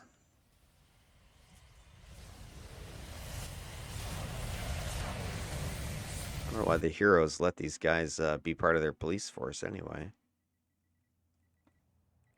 All right, now it's time for the actual bank. And here I'm hoping, hey, we're going to get an A-lister. We got a team of 5. We got AVs on. Maybe we'll get back alley brawler or something. Spoiler, no such luck.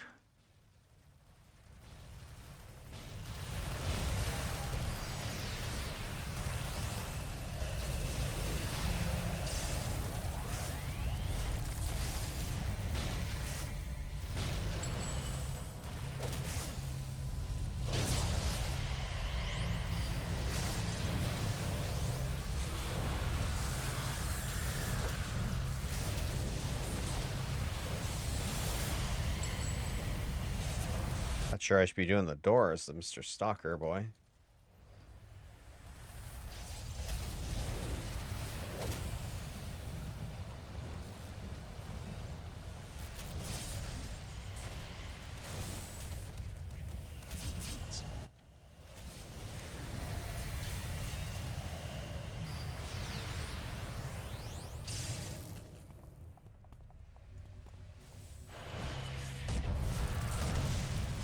Yeah, this was sort of a anticlimactic ending here. I've had other Mayhems a lot more crazy than this one. There it is.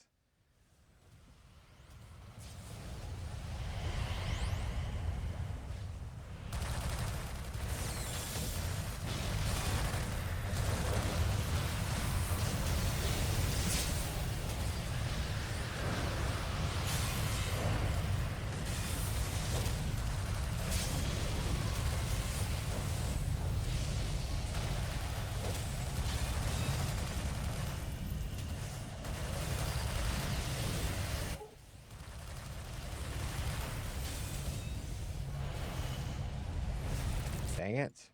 Freaking delay city. Mm-hmm. All right, going down to the vault. One more group of idiots to take out. And then we get our big heroes going to come and stop us. Big boom. And these longbow could debuff the crap out of your damage resistance. Look, I got minus 70%.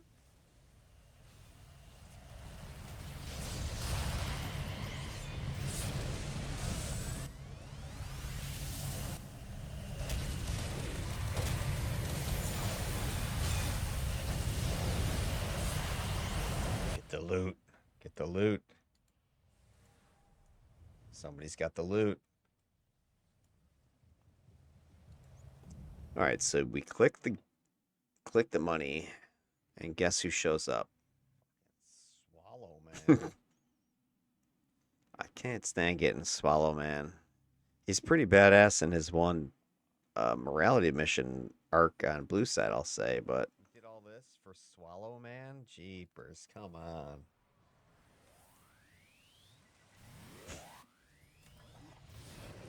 he's lame in this stuff. I mean, the heroes that should show up in these mayhems should be no less than elite bosses. I mean, these wardens are tougher than Hollow Man.